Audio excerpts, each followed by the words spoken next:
The September morning arrived with that particular kind of light that seemed to belong only to the first day of the month.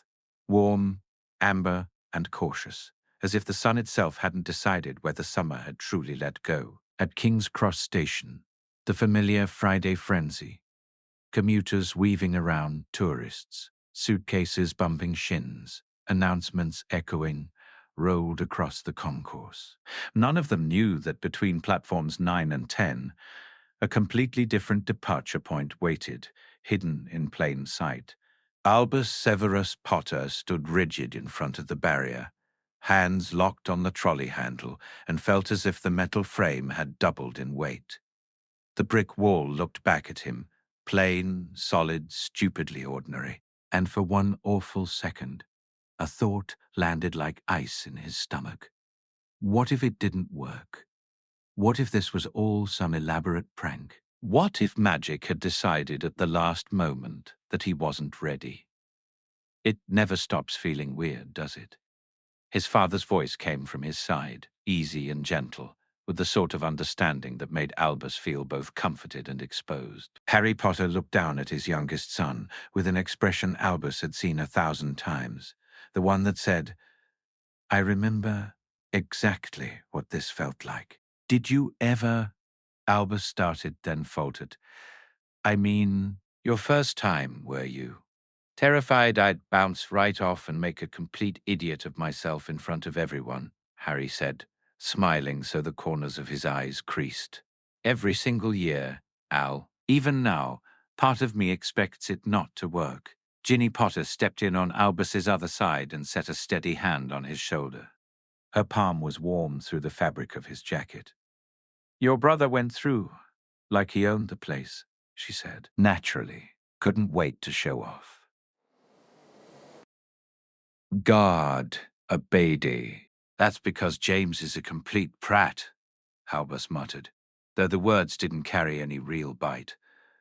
"Correct," Ginny agreed, giving his shoulder a squeeze. "Ready?" Albus stared at the barrier again. Somewhere on the other side, James was probably already laughing too loudly, acting like the station belonged to him. Lily, 11 months younger and impossibly dramatic, would be complaining that her turn was years away. But this moment, this step, was Albus's alone. He tightened his grip and pushed forward. It felt like walking through a cold sheet of water in midsummer. One instant of strange chill, a blink of darkness, and then noise and light hit him all at once. Platform 9 3/4 spread out in front of him, impossible and real. The Hogwarts Express sat along the platform in bright scarlet glory, steam pouring from the engine in thick white clouds that smelled of coal, magic, and the sharp promise of adventure. Families clustered in tight knots, some hugged hard, some argued in hissed instructions, some blinked back tears with stiff pride. Trunks scraped over the stone, owls hooted from cages, offended by the jostling. A cat somewhere let out a long, indignant yowl. "There he is!" James's voice cut through the crowd. "Thought maybe you chickened out, Al." James Potter swaggered into view, already in his robes Gryffindor, red and gold, bold against his collar. He'd grown over the summer, which Albus found deeply unfair. James looked determined to reach Harry's height before Christmas. "Shut it, James," Albus said, but the words came out weak, washed out by the overwhelming presence of the train and the platform, and the sheer number of students. It was difficult to produce proper outrage when everything else was so enormous. "James," Ginny said, though she sounded more entertained than stern, "go find your friends and stop winding up your brother. You've got the whole train ride to torment him." "I'm not tormenting," James replied brightly. "I'm educating." Then he leaned in closer to Albus, grin sharpening. "Sly isn't as bad as everyone says, you know. Hugo says their common room is actually brilliant, under the lake and everything." "James?" Ginny warned. But James had already melted back into the crowd, leaving Albus with his stomach rolling. "Slytherin," Of course James would say it now, right here, when there was nowhere to hide from the thought. Albus turned slightly and found Harry crouching a little, so their eyes met. "Al," Harry said softly, "the sorting hat takes your choice into account, I promise. And whatever happens, I know." Albus cut in, then immediately regretted it. "Sorry, I know. Any house would be lucky. You'll be proud no matter what. And it's what I do there that matters, not which table I sit at." "I sit at the woods." Harry's eyebrows lifted. "Have I said that so many times you can recite it?" "Yes," Albus and Ginny answered together. A sudden stir near the barrier pulled their attention. Another family emerged from between the platforms, a woman with bushy brown hair pinned into a practical bun, a tall man with kind eyes, and 2 children. The girl had inherited her mother's hair, only slightly lighter, and she was already scanning the platform with the sharp, measuring look of someone cataloguing everything. The boy beside her looked younger, lankier, buzzing with excitement. "Rose." Ginny lifted a hand, waving. Hermione Granger-Weasley approached with a smile that looked a bit strained around the edges. "Every year," she said, "I'm convinced the barrier will vanish, and every year I'm relieved when it doesn't." "Where's Ron?" Harry asked. "Parking," Hermione replied in a tone that suggested an argument had already happened. "He insisted we bring the car, even though I told him." She stopped, inhaled, and redirected her smile at Albus. "Hello, Al. Ready for the big day?" Rose had already moved to Albus's side, chin lifted. "I've read all the course books twice," she announced, "and several supplementary texts. Professor McGonagall still teaches Transfiguration. Did you know she was Mum's head of house?" "Everyone knows that," came a new voice. Hugo Granger-Weasley appeared, looking thoroughly unimpressed. "You don't have to perform it like a lecture." "I'm not performing," Rose snapped. "I'm preparing." "Revising?" Hugo said. "More like—" "That is not the correct use of—" Hermione began mildly, and both children fell silent at once. Hermione had always had that effect. Ron Weasley arrived at a trot, slightly breathless, carrying several bulging bags. "Got 'em," he declared, triumphantly. "The good shop near the car park. Chocolate frogs, Bertie Bott's, pumpkin pasties, the lot." "Ron," Hermione said. "They have a trolley on the train." "Not the same," Ron insisted solemnly. "Not even close." He handed out the bags like sacred heirlooms. "First train ride deserves proper provisions." Rose accepted hers, as if she felt it was beneath her dignity, but she wasn't stupid enough to refuse chocolate. Albus took his bag gratefully. Ginny had packed snacks too, of course, but sweets from Uncle Ron felt like a talisman, like a charm against bad luck. The platform grew more crowded as the departure time edged closer. Parents hugged tighter. Goodbyes thickened. Older students lounged near carriage doors, laughing with the confidence of people who'd done this before and were no longer afraid of it. "Albus Potter." The voice came from behind, uncertain, slightly cool. Albus turned. A boy about his age stood alone beside a trunk, pale blonde hair slicked back carefully, grey eyes watchful. Not frightened exactly, but carrying a tired caution Albus recognized, because he'd seen it in himself that morning. "Scorpius Malfoy," Harry said quietly. The adults around them seemed to freeze. Scorpius straightened. "Sir, I just wanted to— I thought—" He faltered, then forced the words out. "I've read about you, about what you did." "I wanted to say thank you. My father says—" He stopped again, jaw tightening. "Thank you," he finished, clipped and formal. The silence dragged on, weighted by history. Albus could feel it. Everything the adults remembered that he couldn't truly know. Stories weren't the same as standing in the middle of them. But the boy in front of him didn't look like a villain. He looked nervous. He looked lonely. Harry stepped forward and offered his hand. "Your father's well?" Scorpius blinked, startled, then took the hand. "Yes, sir," Isda bowed. "Good." Harry's voice held something complicated, but his face stayed kind.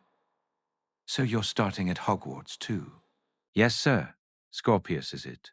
Ginny asked, and her warmth surprised Albus. "That's a rather distinguished name." A small, uncertain smile flickered across the boy's face. "My mother chose it. She liked the stars." "A fine choice," Hermione said, and there was something approving in her tone. Constellation names have a long tradition in pure-blood families. "Where are your parents?" Ron asked, looking around, more concerned than suspicious. "Father had business at Gringotts," Scorpius said. Then, quieter. "Mother, she's not well. She wanted to come, but you've found friends now," Ginny said firmly, as if making it true by deciding it. And before Albus quite understood what was happening, she drew Scorpius into their small circle. "First years should stick together. Rose, you'll keep an eye on both boys, won't you?" Rose studied Scorpius with the same assessing gaze Hermione sometimes wore, measuring, weighing, deciding. Then she held out her hand. "Rose Granger-Weasley.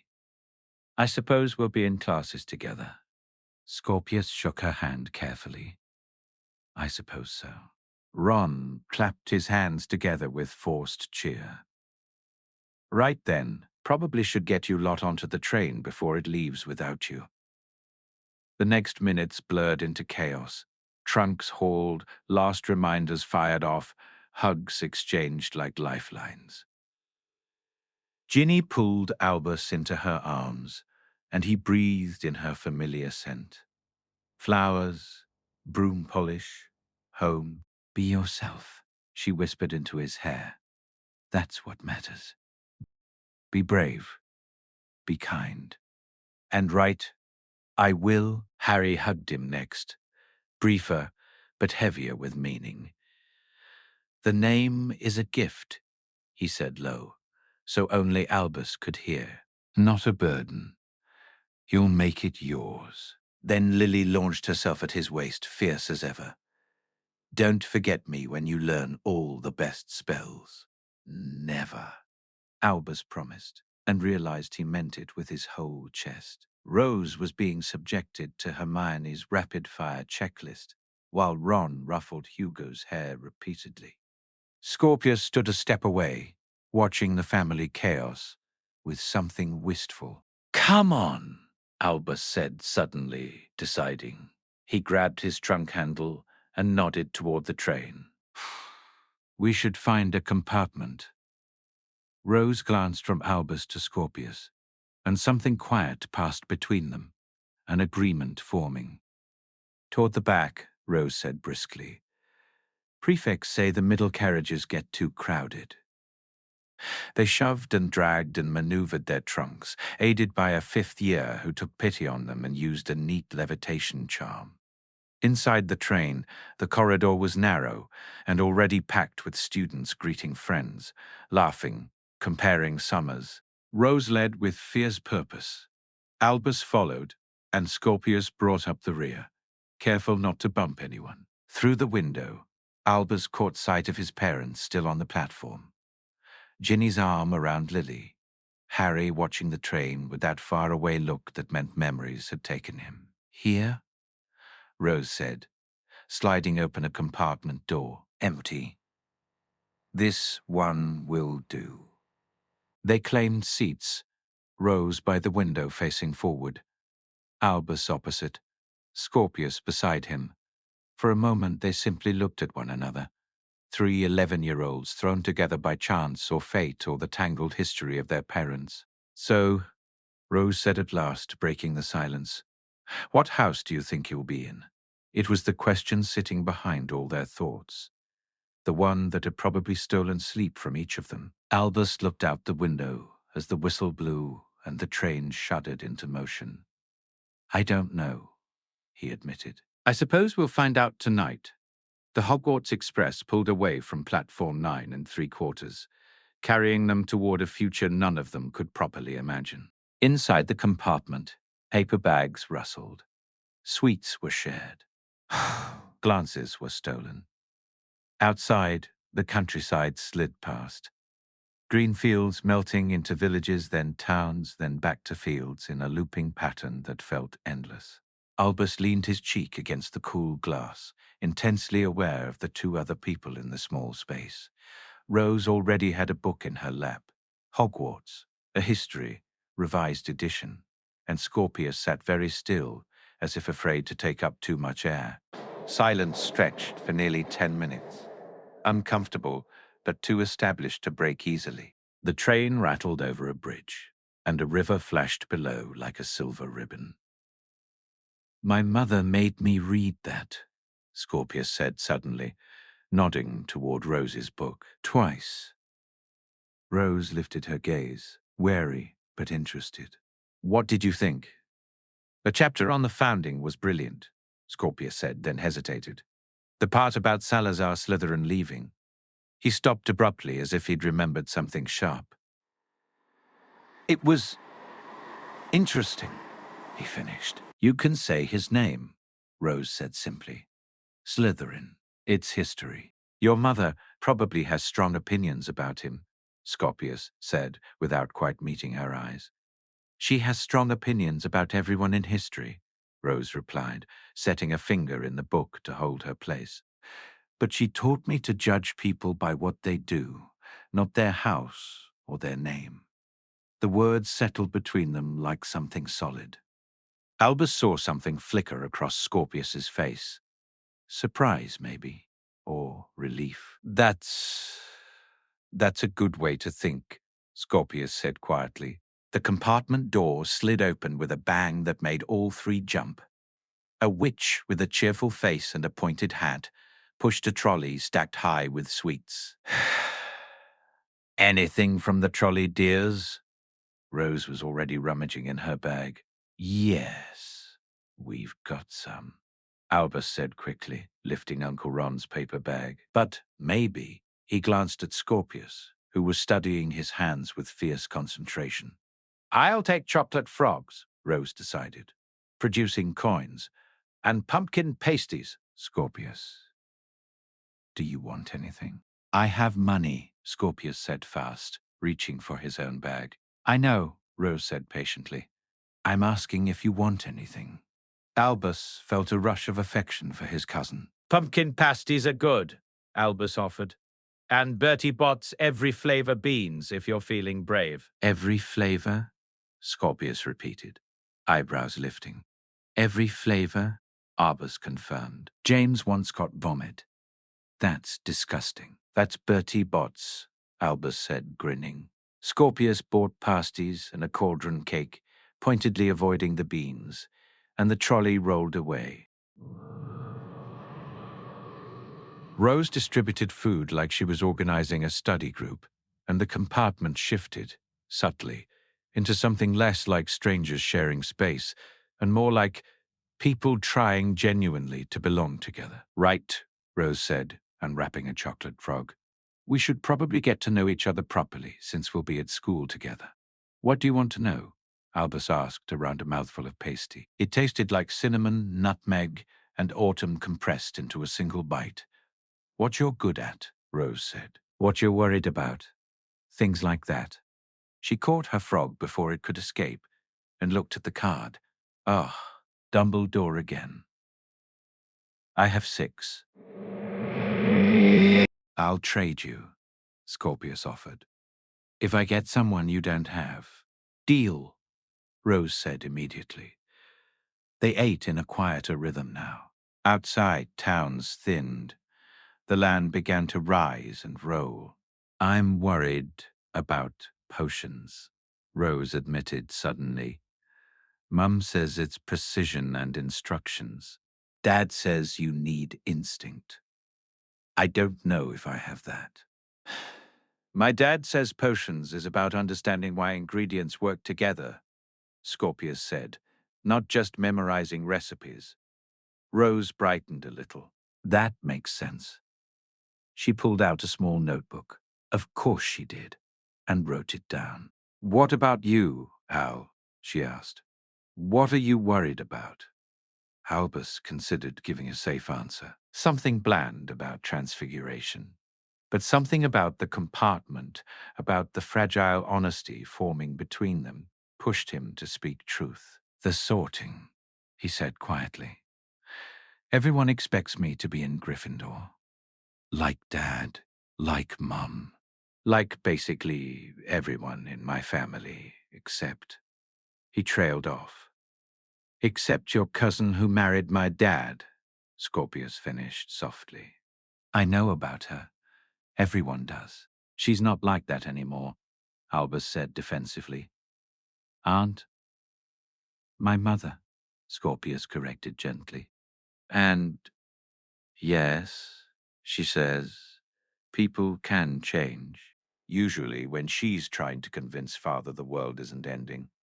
He picked at the edge of his cauldron cake. I'm worried about the sorting too. Everyone expects me to be in Slytherin. Every Malfoy for generations. What if you're not? Rose asked, curiosity overtaking tact. Then I'm the first Malfoy to break tradition, Scorpius said, attempting a smile that didn't quite reach his eyes. Father says he'll be proud no matter what, but I don't know if he'll actually feel it. And my parents mean it, Albus said, but I'm still terrified of disappointing them anyway. That's because you love them, Rose said, with the simple clarity that sometimes made her sound older than 11. You wouldn't care about disappointing them if you didn't care what they think. The train clattered over another bridge. Sheep dotted the fields like scraps of cloud. I want Ravenclaw, Rose announced suddenly, as if daring the world to object. Everyone expects Gryffindor because of Mum and Dad. But I like learning. I like knowing. Ravenclaw is wisdom, not just being clever. That's a good house, Scorpius said. They're all good houses, Rose replied firmly. They just value different things. She looked at both boys. What do you want, if you could choose? Albus thought, really thought, not the polished line he'd repeated at home. Maybe Hufflepuff, he said at last. They're loyal and kind, and nobody expects anything from them except to be decent. That's not nothing, Rose said. I know. That's why it sounds safe. Scorpius went quiet, grey eyes distant. When he spoke, it was nearly a whisper. I used to want Slytherin. It's what I was raised for. Ambition, strategy, navigating difficult situations. But lately I wonder if wanting something just because it's expected is the most Slytherin thing, or not Slytherin at all. That's quite philosophical for 11, Rose observed. My mother reads philosophy, Scorpius said. She says it helps when she's ill. Having something to think about that isn't just... He stopped, uncomfortable. You don't have to explain, Albus said quickly. About your mum, if you don't want to. Thank you. The door slid open again, and James stuck his head in, grinning. There you are, Al. Thought you might have fallen off. Go away, Albus groaned. Parental orders, had to check. James's eyes flicked to Rose, then to Scorpius. His grin faltered a fraction. You're sitting with Malfoy. Ooh. Scorpius, Albus said, voice firmer than he felt. His name is Scorpius. And yes, James stared for a second, processing, measuring it against whatever ideas he'd inherited. Then he shrugged. Fair enough. Uncle Ron'll have kittens, but that's his problem. He looked at Scorpius. Your dad was a complete ass at school, you know. Made Harry's life miserable. James, Albus protested. What? James said. It's true. Then, to Scorpius, his tone shifted, but Harry says people can change, and Mum says judging kids for their parents' mistakes is how feuds start. So, fresh start. Scorpius blinked, clearly not expecting it. Yes, thank you. Don't thank me yet, James said, grin returning. If you're awful, I reserve the right to hex you. Then he disappeared down the corridor, laughter echoing behind him. Rose watched, intrigued. Your brother's not what I expected. No one in my family is what anyone expects, Albus muttered. It's exhausting. Try being a Malfoy, Scorpius said darkly. Everyone expects the worst by default. Then we'll prove them wrong, Rose declared, as if it were as simple as breathing. She spread her chocolate frog cards across the seat. Right. Let's see what we've got. They spent the next hour trading cards and arguing about famous witches and wizards. Rose had fierce opinions about nearly everyone. Scorpius, surprisingly, knew an alarming amount about old pureblood families. Albus mostly listened, grateful to learn things his father had never thought to mention. Outside, the land changed, rolling hills into wider moors, then mountains rising purple against the sky. Scotland, or close to it, the scenery felt ancient and wild, even through glass. Look, Rose breathed, pressing to the window. A castle stood on a distant hill, too small to be Hogwarts but impressive. Its grey towers reached up into clouds, and the land around it shimmered faintly, as if wrapped in something unseen. There are more wizarding families up here, Scorpius said. Further north, the old magic's stronger in Scotland. Is that true, Rose asked, or just something purebloods say? Probably both, Scorpius replied, and his small smile this time reached his eyes. Most things are.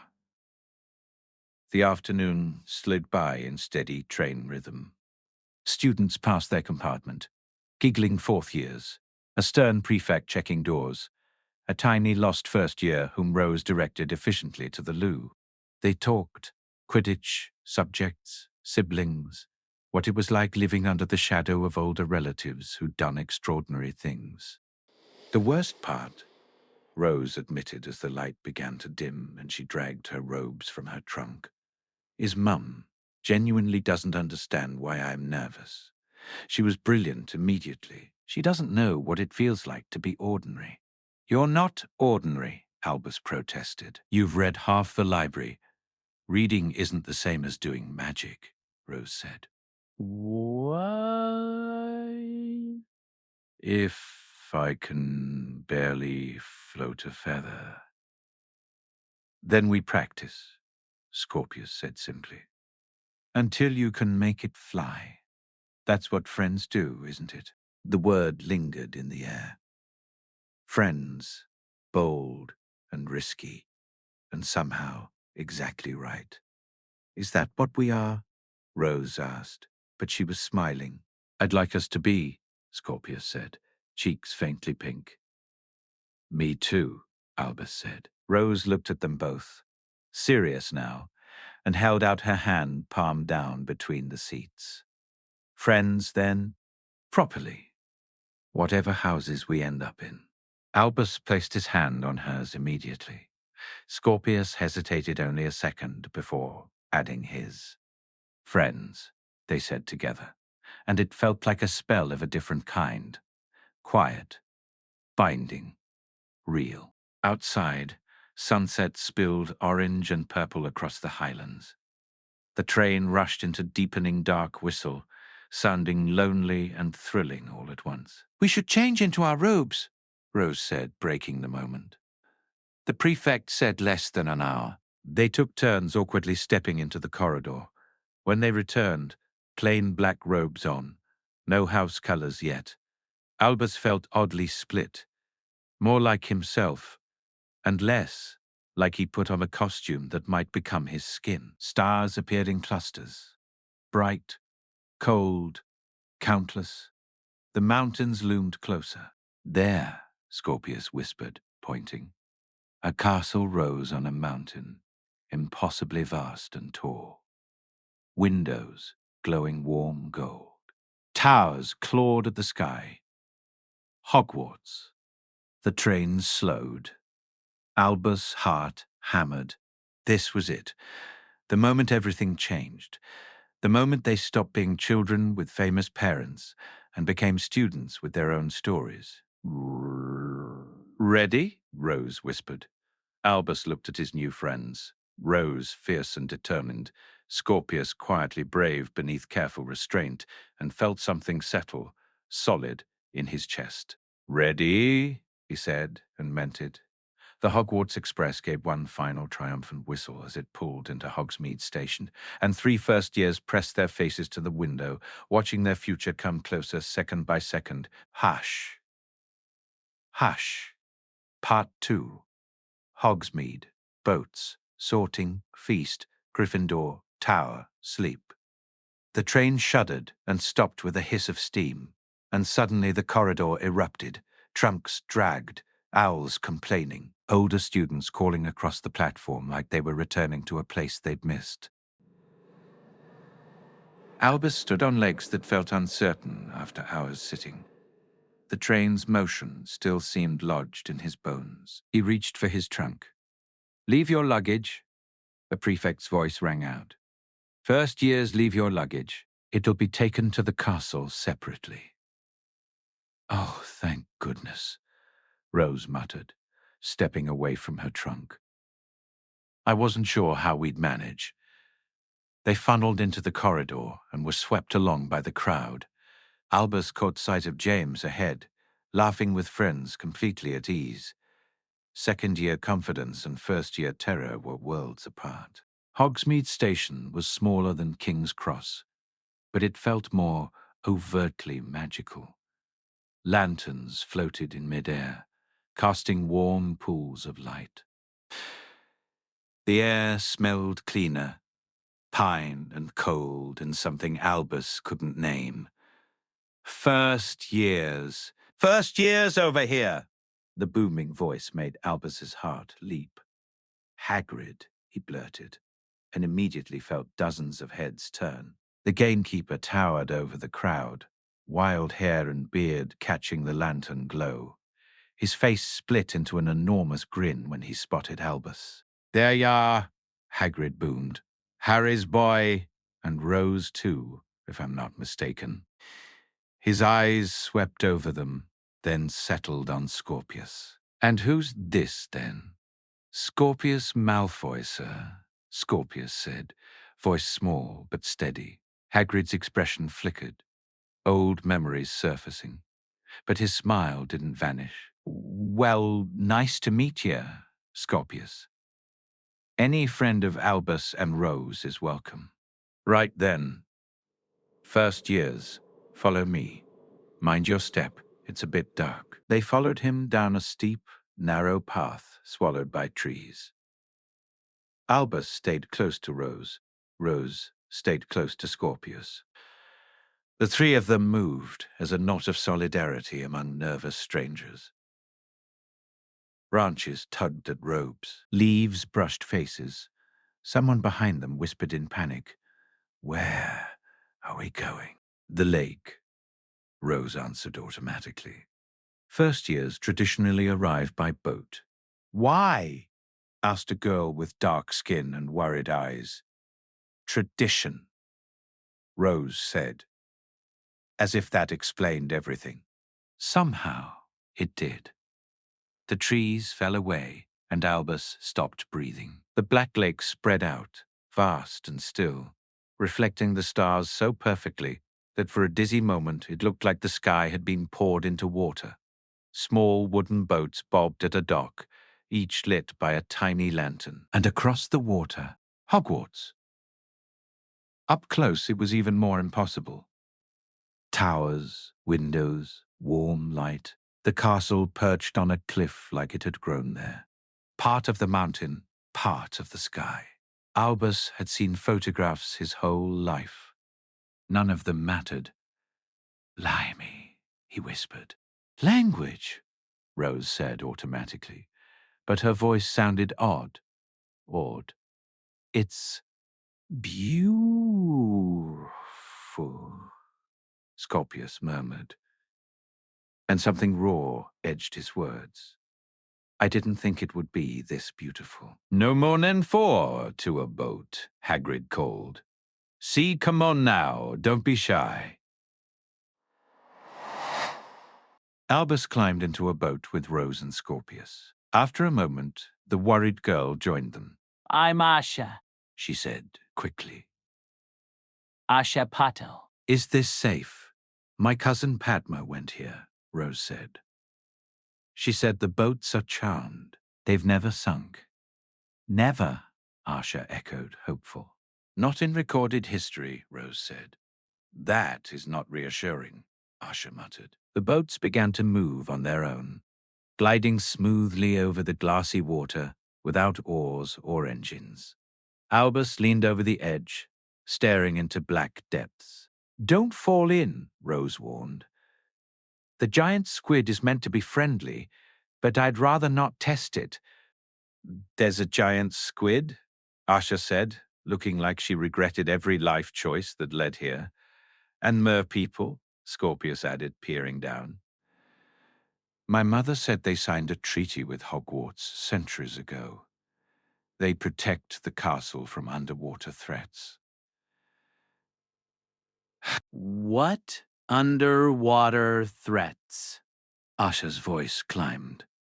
"Probably best not to think about it," Albus offered. They drifted toward the cliff, Hogwarts growing larger, until Albus could make out individual stones, windows, the shimmer of protective enchantments, layered like invisible armor. "Heads down," Hagrid called. They ducked instinctively as the boat slid through a curtain of ivy concealing an underground harbor. Darkness swallowed them, broken only by lantern glow and the echo of water against stone. The boats bumped gently at a dock. Hagrid helped them out with hands that were surprisingly careful. They formed a ragged line of 30-something first years, all trying and failing to look fearless. Hagrid led them through a rock-cut tunnel. Footsteps echoed. Someone behind Albus breathed too fast, near panic. Rose turned and quietly reassured a stocky boy with glasses. Albus felt a surge of affection. Rose noticed everything.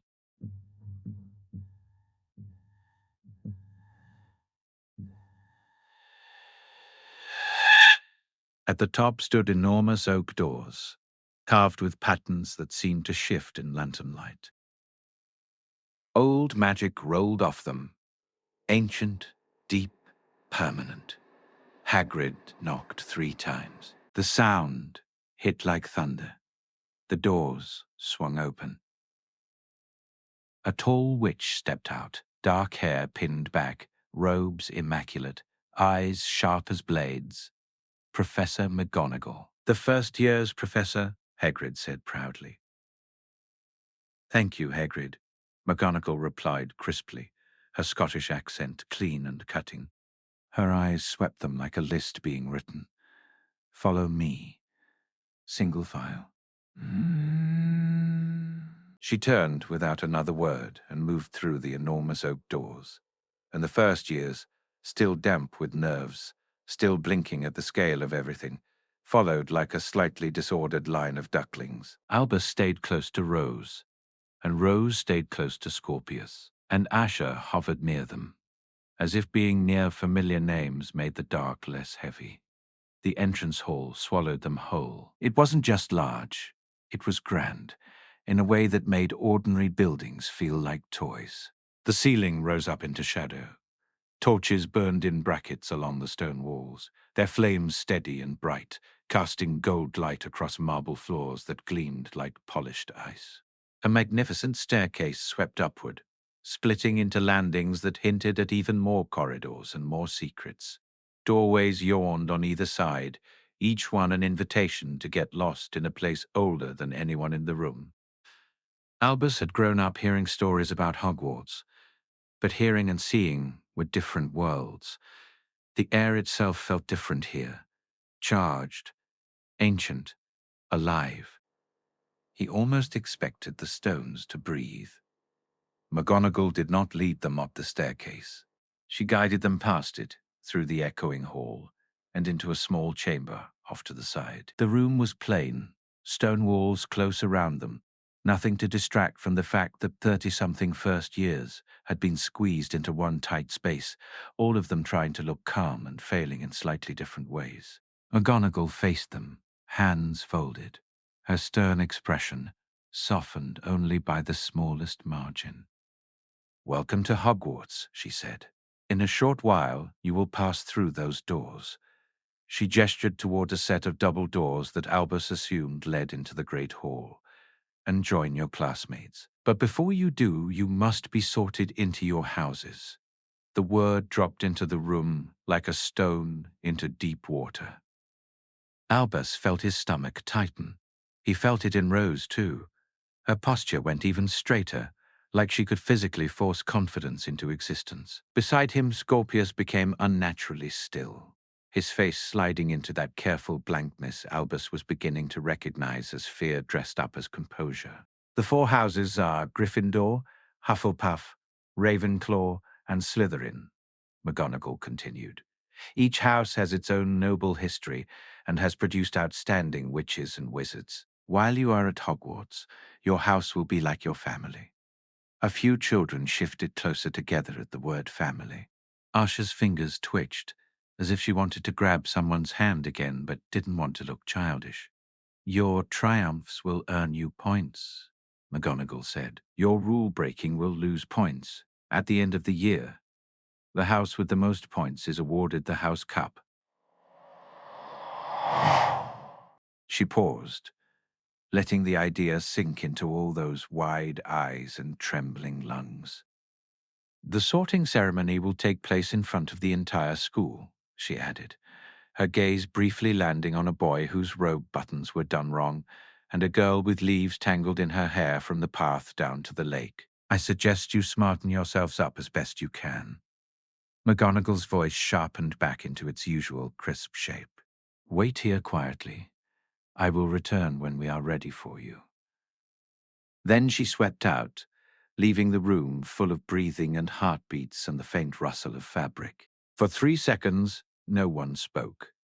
Then the room exploded into whispers. "How do they sort you?" someone hissed. "Is it a test?" "My brother said you have to duel someone." "That's rubbish." "What if I don't fit anywhere? I heard Slytherin only takes pure bloods." "That's not true," Scorpius said sharply, his voice cutting clean through the noise. Several heads snapped toward him. Scorpius lifted his chin. "They changed that after the war. Slytherin takes whoever the hat chooses." Anyone. A dark-haired boy near the back, narrow eyes, a mouth set in something too old for 11, snorted. "And how would you know?" "Because my father was in Slytherin," Scorpius replied evenly. "And he spent the last 20 years trying to prove a house doesn't decide your character." "That's rich coming from a Malfoy," the boy shot back. The air tightened, the kind of tension that felt like a rope pulled too taut. "That's enough," Rose said, stepping half a pace forward before Albus even realized she'd decided to. Her voice was clear, firm, and annoyingly sensible. "We're all nervous. Taking it out on each other won't help." The dark-haired boy looked like he wanted to argue, but something in Rose's expression, something that promised she would absolutely win, made him shut his mouth. A silence fell, uncomfortable, but less sharp than before. Albus glanced around properly for the first time. It was strange how quickly fear made everyone forget to actually see each other. There were children of all kinds here, short and tall, neat and messy, pale and dark-skinned, wide-eyed and trying too hard to look bored. A red-haired boy whispered to two identical twins, who stood so close they might have been sewn together. A girl with a crooked fringe kept smoothing her robe like she could iron her anxiety out of it. A boy with round glasses looked like he might faint. "It's the sorting hat," Albus said suddenly, and it felt like the words came out before he'd meant them to. Everyone looked at him. "That's how they sort us," Albus continued, more confidently now that he had attention. "The hat reads your thoughts, or your qualities or something, and it decides." "How do you know?" someone demanded. "My dad told me," Albus said. "And my uncles and my aunts and—" He stopped himself before he said basically everyone I've ever met, because that sounded unbearable. "It's quick. You sit." The hat chooses. "What if it can't choose?" the boy with glasses blurted, voice thin. "What if you're not really anything?" Someone gave a nervous laugh. "Then you're probably a Hufflepuff."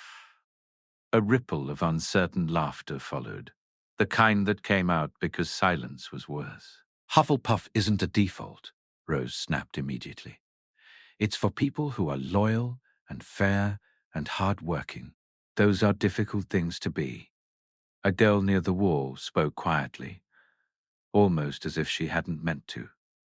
"My mum was a Hufflepuff. She's the bravest person I know." The room softened at that, just a little, like someone had opened a window. Then the stone wall behind them became a wall behind them in the most alarming way possible, because a ghost drifted through it. Several first years yelped. One boy actually jumped backward and knocked into someone else, who squeaked.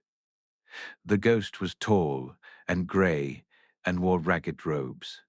He looked them over critically, then sniffed. "New students," he said. "Oh dear. I do hope at least a few of you are heading to Ravenclaw. We could use some fresh blood." He paused and smirked faintly. Metaphorically speaking, of course. He drifted away, chuckling to himself. "What's that?" Rose whispered, eyes bright despite herself. "The Ravenclaw ghost," someone murmured. "I think." Another ghost appeared a moment later. This one cheerful, with a noose around his neck and his head hanging at an uncomfortable angle. "New blood," he said brightly. Did someone say new blood? How delightful. He tilted his head, literally, and beamed at them. "I'm nearly headless Nick Gryffindor house ghost. Any of you hoping for Gryffindor?" A few hands rose hesitantly. Albus's included, though his palm felt sweaty. "Wonderful," Nick said. "I do hope to see you at our table. Don't be nervous. The hat has been sorting students for 1,000 years. It knows what it's doing."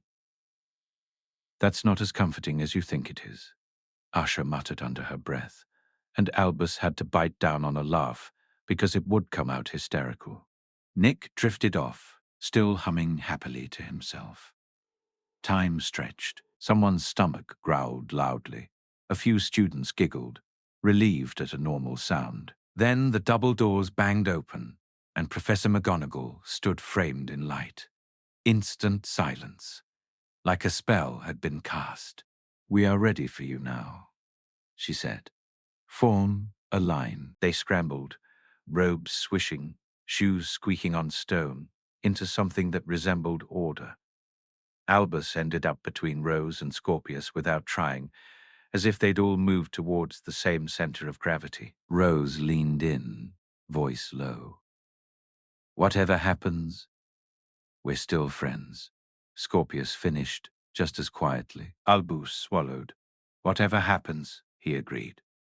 McGonagall turned, and they followed her toward the doors, toward the roar of hundreds of voices, toward the moment that would decide where they belonged. Albus squared his shoulders, lifted his chin, and stepped forward. The doors swung wider, and the sound of the great hall hit them like heat. Hundreds of voices woven together, laughter and clattering cutlery, and the scrape of benches, all wrapped beneath a ceiling that wasn't a ceiling at all. Albus stepped through and forgot for one breath how to think. The great hall was not merely big, it was impossible. The ceiling soared into darkness and then, no, not darkness, night. Stars wheeled overhead in slow, ancient patterns. Wisps of cloud drifted past, as if the roof had simply dissolved into open sky. Thousands of candles floated in midair, flames steady and golden, their light spilling over 4 long tables that stretched the length of the hall like rivers. The house colors stood out like flags. Gryffindor's red and gold, Ravenclaw's blue and bronze, Hufflepuff's black and yellow, Slytherin's green and silver. Albus's eyes snapped instantly to Gryffindor. Of course they did, searching without meaning to. He spotted James right away, already halfway turned in his seat, grinning like he'd personally arranged the entire universe to deliver this moment. James caught his eye and jabbed a thumbs up so emphatic it bordered on violent encouragement. Albus's stomach flipped. Beside him, Rose's gaze had gone to Ravenclaw and stayed there, taking in everything with hungry fascination. Scorpius's eyes flicked toward Slytherin and away again, as if looking too long might burn. At the far end of the hall, the staff table sat on a raised platform. Professor McGonagall moved to the center, the headmistress's chair waiting behind her. Albus recognized Professor Flitwick, perched and small, and Professor Longbottom, who looked absurdly excited. So excited, in fact, that he lifted a hand and gave Albus a little wave, as though they were at a family barbecue instead of the most terrifying ceremony in the world. But none of it held Albus's attention for long, because a single stool stood in front of the staff table, and on it, the sorting hat. It looked older than everything. Patched and frayed, worn thin in places, its point flopping over like a wilted flower. It sat there like a discarded scrap of cloth, and yet Albus knew it held the power to decide where he belonged, who he would eat with, sleep near, compete alongside, become. Professor McGonagall unrolled a long parchment. The noise in the hall began to fade as older students noticed the line of first years. Conversations quieted, heads turned. Hundreds of eyes settled on them in waves. "When I call your name," McGonagall announced, voice carrying without effort, "you will come forward, sit on the stool, and place the hat on your head. The hat will then sort you into your house." Albus's fingers tingled. His hands wanted something to grip. He resisted the urge to grab Rose's sleeve like a child. McGonagall glanced down at the parchment. Before she spoke the first name, the sorting hat twitched. Albus blinked. Surely. The hat shifted again. A tear near its brim stretched, widening like a mouth. The hall went utterly still, as if every student in every year had decided to hold their breath together. Then the hat began to sing. The voice was surprisingly clear, old and dry but strong, filling the great hall as if the hat had been built for this 1,000 years, or near enough. "I've sorted young and old, seen brave hearts break and cowards bluff, watched shy ones turn to bold. In Gryffindor you'll find your place if courage leads your way, though bravery isn't just a face, it's choices, day by day. For Hufflepuff, the loyal true, who work with steady hand, there's nothing that you cannot do. When friendship makes you stand, in Ravenclaw where wisdom lies and curiosity thrives, the mind's own magic never dies. It shapes, and saves your lives. Or Slytherin, ambitious, keen, where cunning finds its home, you'll be the greatest ever seen, no matter where you roam. But hear me well, you young and new. These houses are not walls. The choice of who you'll grow into is yours when courage calls. I've seen the bravest Slytherin, the cleverest Hufflepuff, the loyal ones in Gryffindor, the kind in Ravenclaw. Enough. These traits live not in one alone, but scattered, mixed, combined. So when I place you in your home, remember chance and choice entwined. The hat fell silent. For a heartbeat, the hall stayed frozen, like everyone needed time to remember how to move again. Then applause broke out, polite, traditional, but real. The sorting hat gave the faintest little dip, as if bowing, then went still on the stool again. McGonagall cleared her throat as though hat singing were the most normal part of her day. "Right," she said briskly. "Abbott, Catherine." A small girl with blonde hair nearly tripped in her hurry to reach the stool. She sat, shoulders shaking, and McGonagall lowered the hat over her eyes. The hat barely touched her head before shouting, "Hufflepuff!" The Hufflepuff table erupted into cheers, black and yellow sleeves waving. Catherine stumbled off the stool, face glowing with relief, and hurried toward the welcoming roar of her new house. Abimbula, Tunde. A tall boy with dark skin walked forward, chin up, trying for calm. The hat sat on his head longer, twitching slightly, as if listening. "Ravenclaw," it declared at last. Blue and Bronze applauded warmly, students scooting over to make room as Tunde went to sit, grinning like he'd just survived a fall from a great height. The names continued, one after another, each one tightening the knot in Albus's chest. Some were instant. Gryffindor, with whoops from red and gold. Hufflepuff, with delighted clapping. Ravenclaw, with appreciative murmurs. Slytherin, with measured applause. Others took longer, and the pauses were the worst. Silences that stretched until the entire hall seemed to lean forward, hungry for the answer. Albus tried to focus on each student, tried to make it real and ordinary. Just children sitting on a stool, just a hat making a decision. But his mind kept jumping ahead. Rose will be soon. Scorpius will be soon. I will be soon. The hall hushed slightly at certain surnames. Names that carried stories. Albus felt it like pressure changing in the air. Then, Granger-Weasley. Rose. Rose sucked in a breath so sharp Albus heard it. She squeezed his hand once, fast, hard, her fingers ice cold, then walked forward with her head high, shoulders squared like she'd decided fear would not be permitted. The great hall watched with open interest. A Granger, a Weasley, a first year whose parents were legends. Even the staff table seemed to sharpen into attention. Professor Longbottom looked like he might burst with pride. Rose sat with perfect posture. McGonagall lowered the hat onto her head. Silence.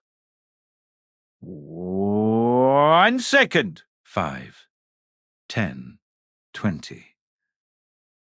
Whispers began to ripple. Rose stayed still. The hat didn't move. It simply sat there, heavy and ancient. 30 seconds became a minute. Albus's heart hammered so hard it hurt. He could feel his pulse in his throat. Finally, the tear in the hat brim widened. "Ravenclaw," it shouted. The Ravenclaw table exploded into cheers. Bright, delighted, a storm of approval. Albus caught a few surprised murmurs from Gryffindor, the faint sound of people recalibrating what they'd assumed. Rose lifted the hat with shaking hands and stood. She looked stunned for 1/2 second. Then her expression changed. Relief, then pride, then something that felt like mine. She walked to Ravenclaw and slid into the space made for her. greeted immediately by eager smiles and curious whispers. She glanced back across the hall, found Albus, and grinned. A quick thumbs up, like she'd done something difficult and right. Albus swallowed. Rose was sorted. Rose was safe. Then, Malfoy Scorpius. The hall didn't just go quiet. It went silent. Not the anticipation silence from Rose's sorting. This was heavier, older. The kind of silence that carried ghosts in it, memories and grudges and stories told too many times. Albus saw James sit straighter. He saw Slytherin go very still, green and silver faces watchful. He saw McGonagall's eyes narrow slightly, not unkindly, but with sharp attention. Scorpius walked forward with his head high, but Albus could see the tension in his shoulders, could see how tightly Scorpius had made his body behave. He sat. McGonagall lowered the hat. It sat there, and sat there. The seconds stretched into something painful. Whispers started immediately, hissed speculation, judgment, curiosity that felt like claws. Albus found himself holding his breath without realizing it. His hands curled into fists in his robes.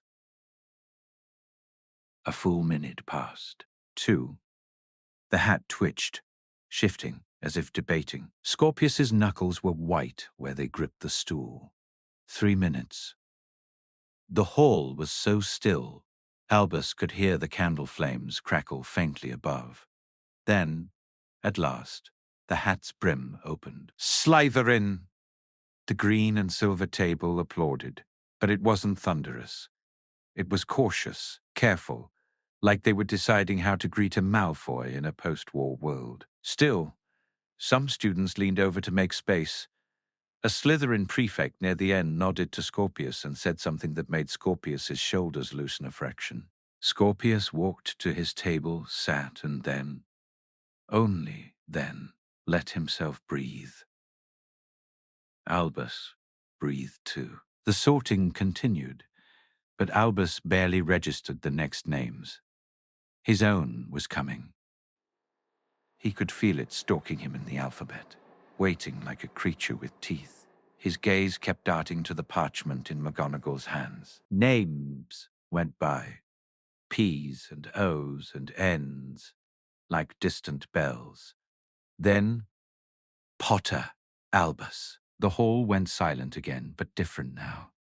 Curiosity, expectation, the soft roar of a famous name pressing in. Albus's feet moved before his brain caught up. He walked forward on legs that felt unreal, the stone floor cool beneath his shoes. Hundreds of eyes burning into him from every direction. He sat. The stool was warm from the student before him. McGonagall lifted the sorting hat. For one brief moment before it dropped over his eyes, Albus met her gaze. She gave him the smallest nod, so tiny he almost doubted it happened at all. But it felt like a message anyway. You'll be fine. Then darkness fell as the hat settled over his face. Ah, said a voice in his ear, dry, ancient, amused. Another Potter! How delightful! Albus's thoughts immediately scrambled, panicked and loud. Please decide quickly. Please, don't make me sit here forever. Please, calm yourself, the hat said, almost kindly.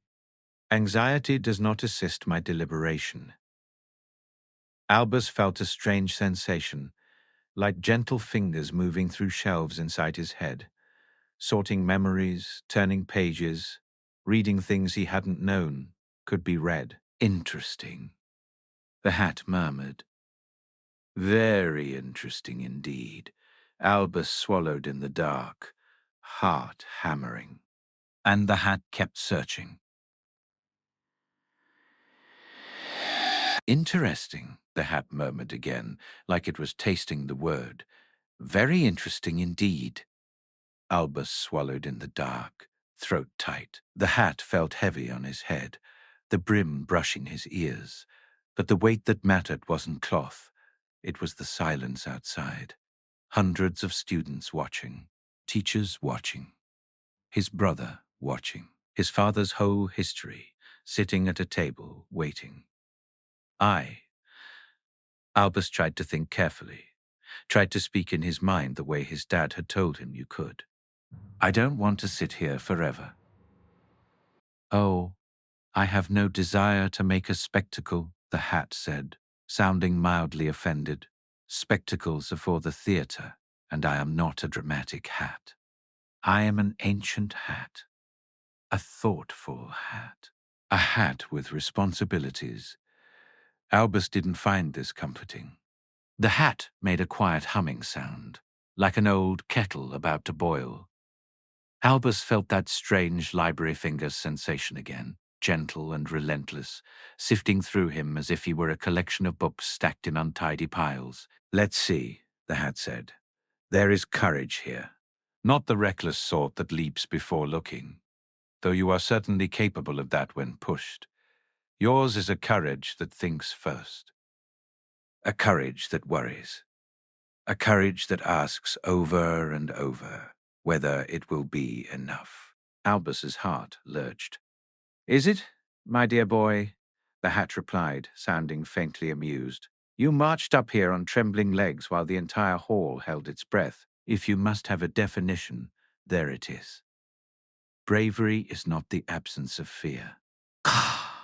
It is moving, anyway. Albus's shoulders loosened a fraction. He hadn't realized how tightly he'd clenched them.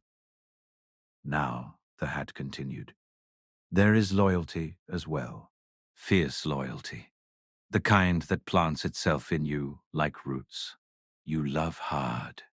You attach deeply, and once attached, you do not let go. You would stand between danger and your people without thinking.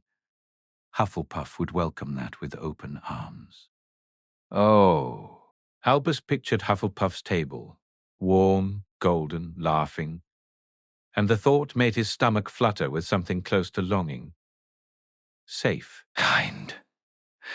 No one expecting him to be a legend. But then another thought rose, sharp and familiar. Everyone expects me to be in Gryffindor. Ah. The hat said, voice turning dry. Yes. Expectations. You have been wrapped in them since the day you were born, tied up with ribbons of other people's stories. Albus's mind flashed, his parents' faces on the platform, Harry's voice telling him the name was a gift, Ginny's hand steady on his shoulder. James bringing up Slytherin like a joke and not a joke. The quiet look on Scorpius's face when he'd said his mother couldn't come. Pressure, the hat said, softer now. A heavy thing for small shoulders. You have learned to carry it by pretending it does not exist. But I can feel it.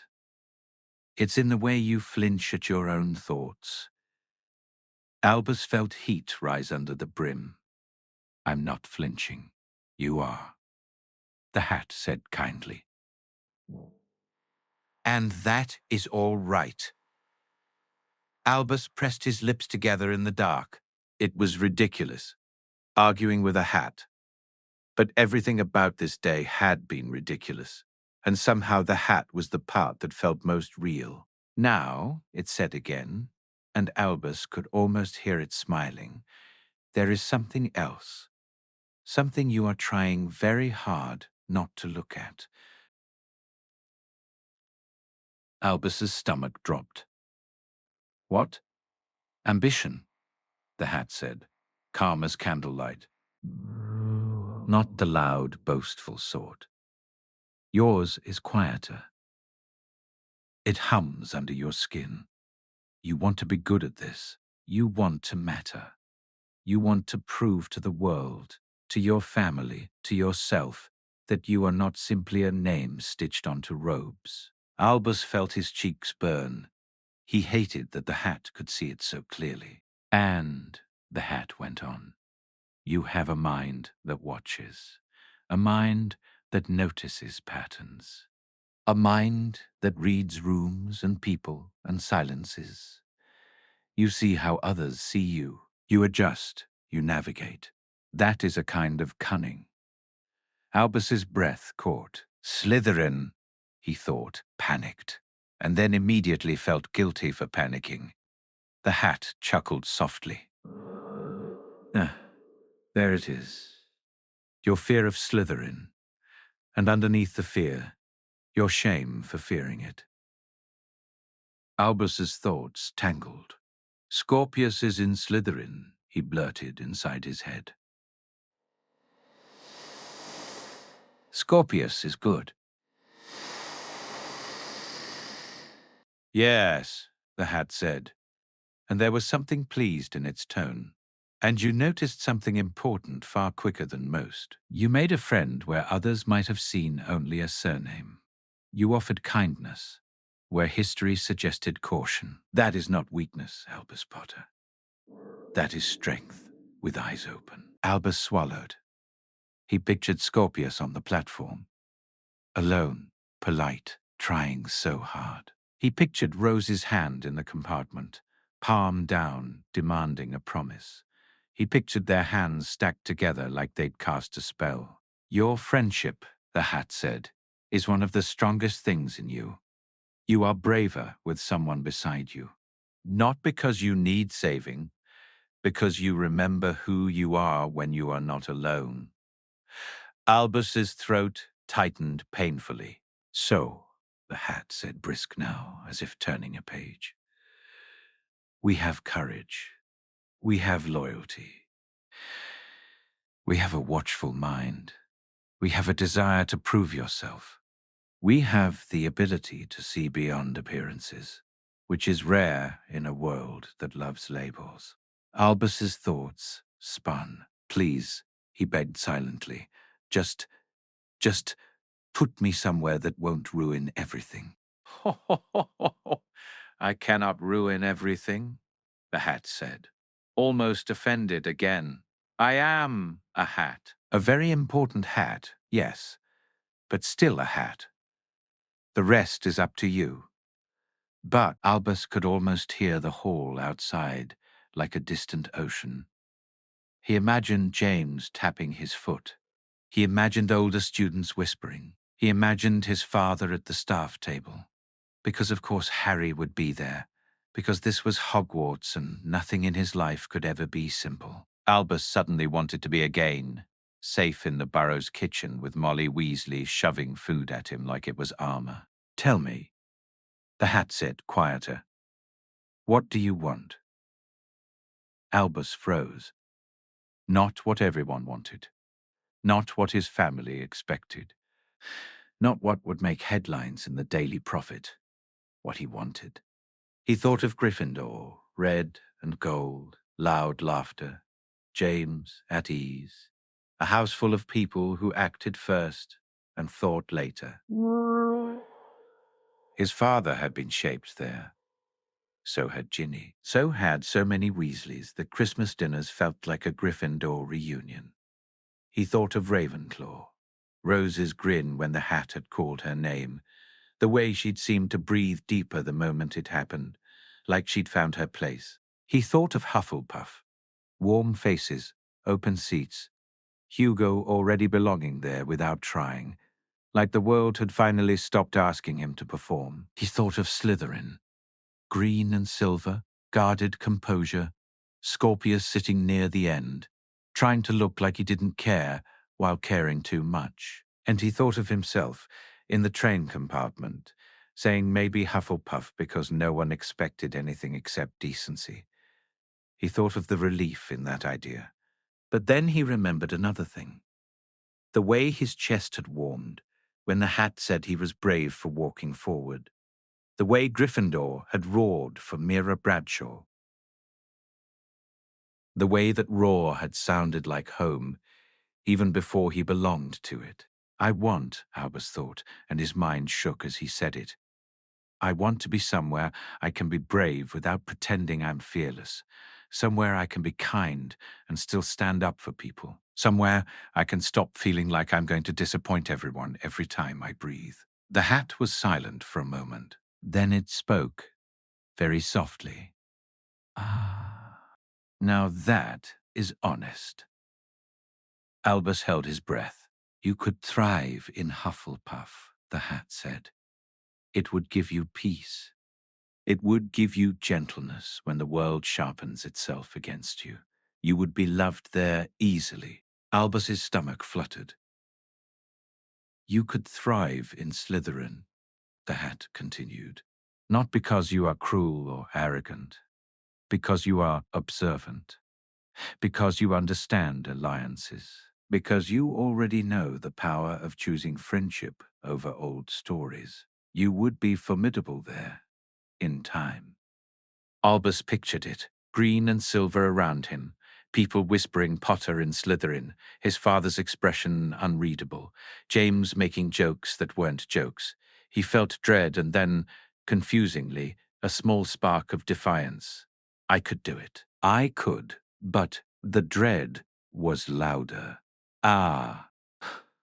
You could thrive in Ravenclaw, the hat said, though you would complain about the reading.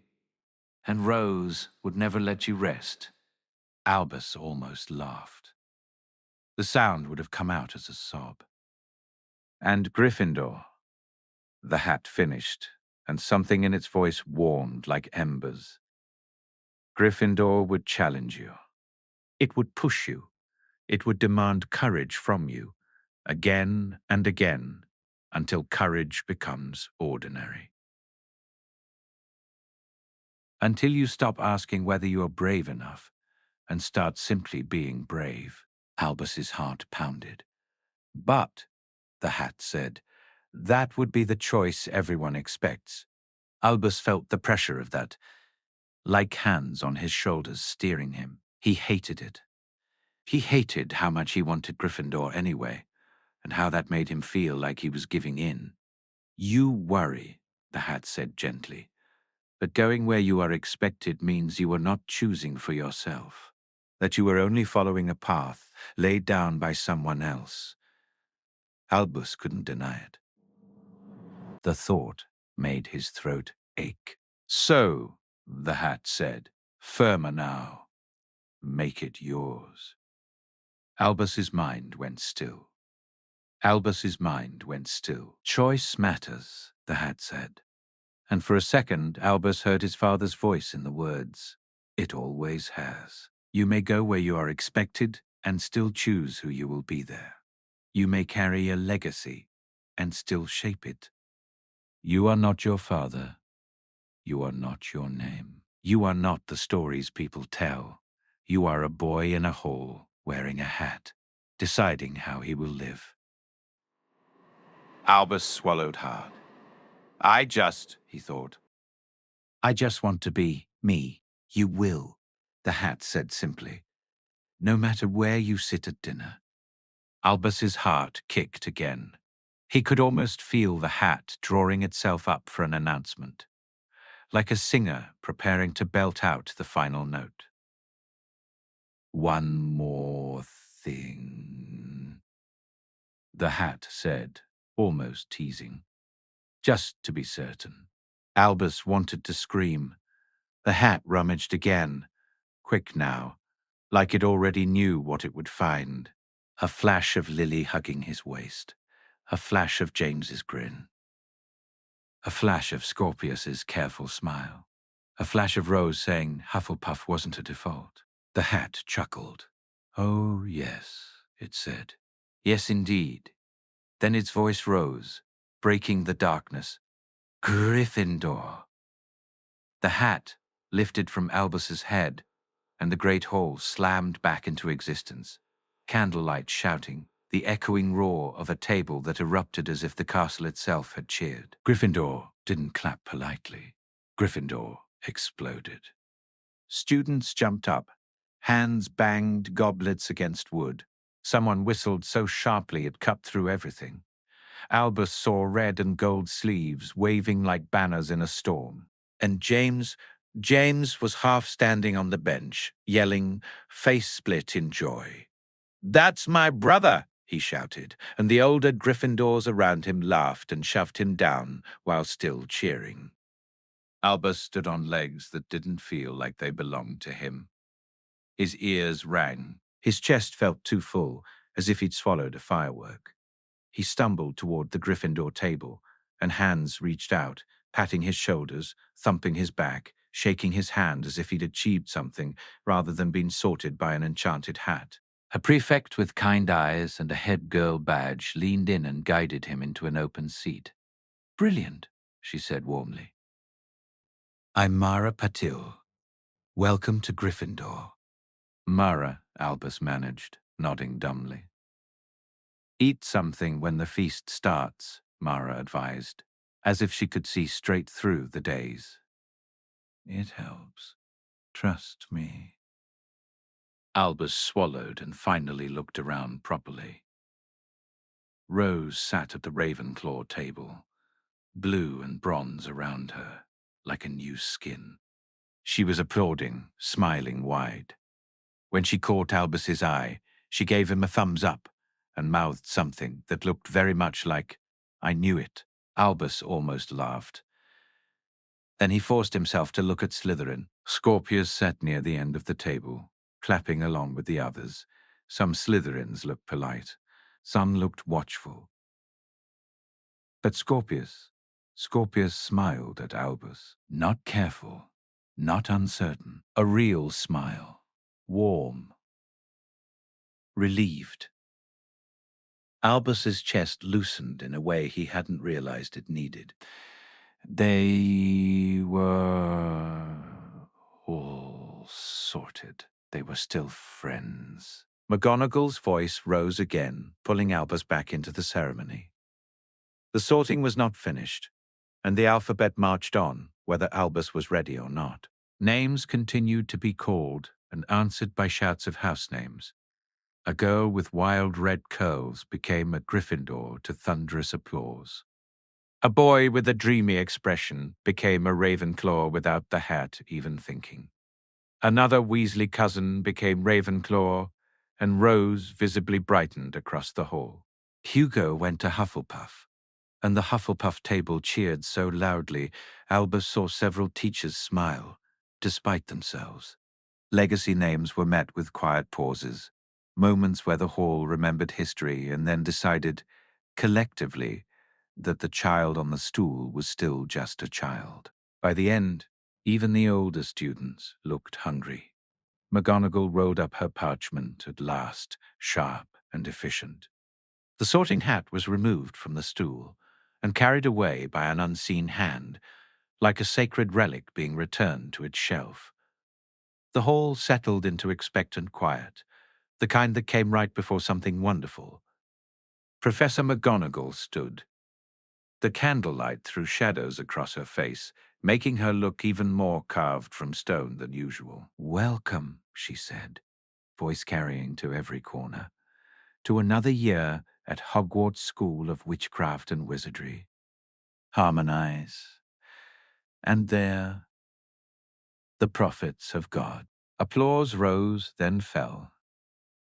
"To our new students," McGonagall continued, "welcome to your new home. To our returning students, welcome back." She paused, letting the word home settle. "Before we begin our feast, I have a few notices." Albus tried to focus. He tried, but his head still felt full of cheering, and his body still remembered the hat's voice in his ear. He listened anyway, because you didn't ignore McGonagall unless you wanted to die. "The Forbidden Forest," she said crisply, "remains forbidden to all students." A ripple of nervous laughter from first years. "Mr. Filch, our caretaker, has asked me to remind you that magic in the corridors is prohibited between classes unless supervised, and the list of banned items now includes—" She glanced down, and her mouth tightened in what might have been a hint of a smile. "Weasley's Wizard Wheez's entire inventory." A roar of delighted laughter rose from Gryffindor and parts of Hufflepuff. "Yes," McGonagall added, voice dry. "Mr. Potter, that includes you. James, 2 seats away, grinned like he'd been gifted a trophy. Quidditch trials will be held in the second week of term, McGonagall went on. Anyone interested in playing for their house team should speak to Madam Hooch. Ethan Wood, beside Albus, practically vibrated. And finally, McGonagall said, and her tone shifted, subtly softer, heavier. I want to remind all of you that Hogwarts is a place of learning, yes, but more importantly, it is a community. The hall quieted, as if it understood instinctively that this part mattered. You will spend 7 years here living alongside people from different backgrounds, beliefs, and houses. She said, I expect you to treat each other with respect and kindness, regardless of the colors you wear. Her gaze moved across the tables and lingered, perhaps a fraction longer, on Slytherin. The war ended 27 years ago, she continued quietly. Many of you are children or grandchildren of those who fought, but you are not responsible for your parents' choices, good or ill. You are responsible only for your own. Make wise ones. The silence felt like snow. Then, to everyone's surprise, McGonagall smiled, a genuine smile that transformed her stern face into something almost gentle. Now, she said, let us eat. She clapped once, and the empty plates in front of them filled as if the air itself had become food. Roast chicken, roast beef, roast pork, steaming and glistening, mountains of potatoes in every possible form. Yorkshire puddings and gravy boats, peas and carrots and parsnips, pumpkin pasties, treacle tart, chocolate eclairs, apple pies, jugs of pumpkin juice, water, and, yes, butterbeer appeared at intervals down the table.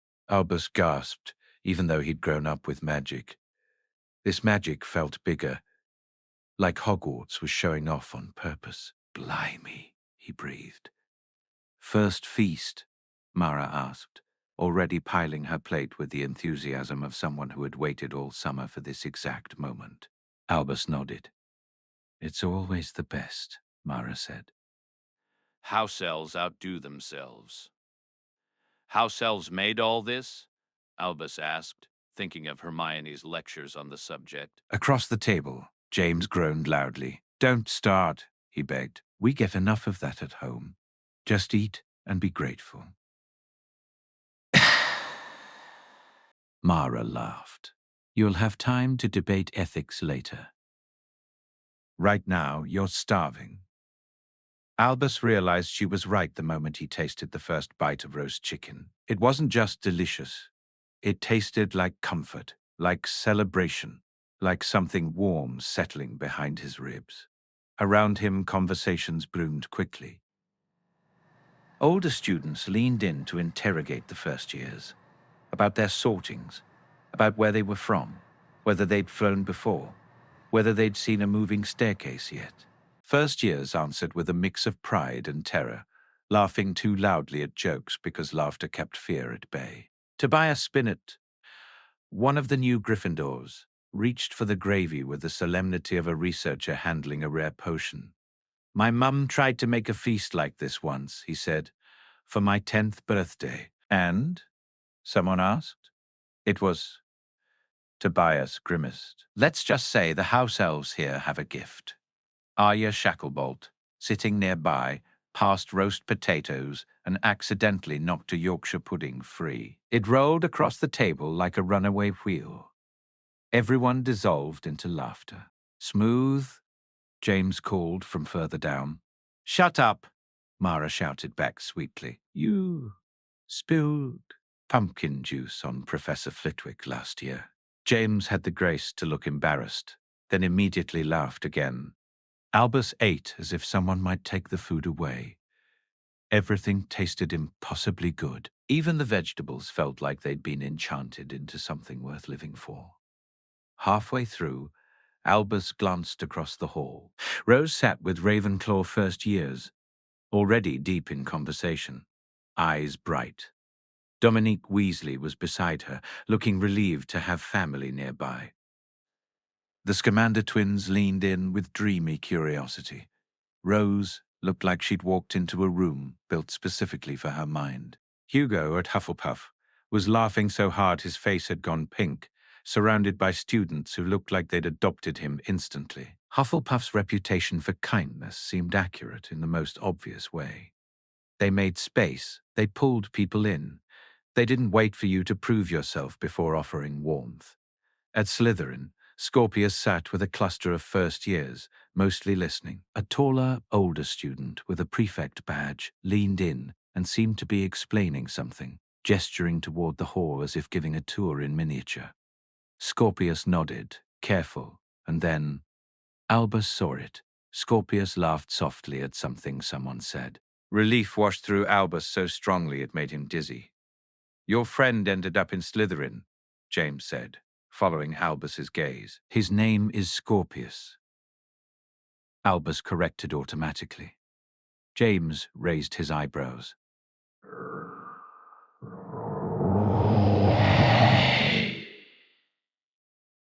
Scorpius, you really friends with him? Yes, Albus said, and surprised himself with how steady his voice sounded. Yes, I am. James chewed thoughtfully, then shrugged. Dad'll be fine with it. He's not like some of the others. Albus looked at his brother. I know. Good, James said, grinning again. Besides, Slytherins are useful to know. Albus narrowed his eyes. Is that all you think about? Breaking rules? James looked offended. I'm a Gryffindor. It's practically in the job description. Dessert arrived like a second explosion of magic. Treacle tart, chocolate eclairs, ice cream in flavors Albus hadn't imagined, and something called butterbeer pudding that made his eyes roll back when he tried it. Good, isn't it? Mara laughed at his expression. This is insane, Albus managed, shoveling in another bite. That's Hogwarts, Mara said matter-of-factly, as if that explained everything. Ghosts drifted between the tables. Nearly headless Nick stopped by Gryffindor and attempted to welcome the first years officially. But his head wobbled at an alarming angle as he got excited, which made several students squeal and one boy choke on his custard. Sorry, Nick said, adjusting his head with both hands. Always happens when I'm enthusiastic. 45 times they swung the axe, you know. 45. Asha Patel, seated nearby, looked faint. You get used to the ghosts, Mara reassured them. Mostly. Peeves is worse. Who's Peeves? Someone asked, in the same tone you might use for, what is a basilisk? A poltergeist, Mara said, lowering her voice. Imagine the most irritating little brother you can think of. Give him supernatural powers and remove any moral center. That's Peeves. He has been terrorizing Hogwarts for centuries. The teachers can't control him. Only the Bloody Baron scares him. The Bloody Baron? Tobias said, suddenly fascinated. Slytherin ghost, Myra confirmed. Chains. Bloodstains. Silent. Terrifying. Tragic backstory, if you like that sort of thing.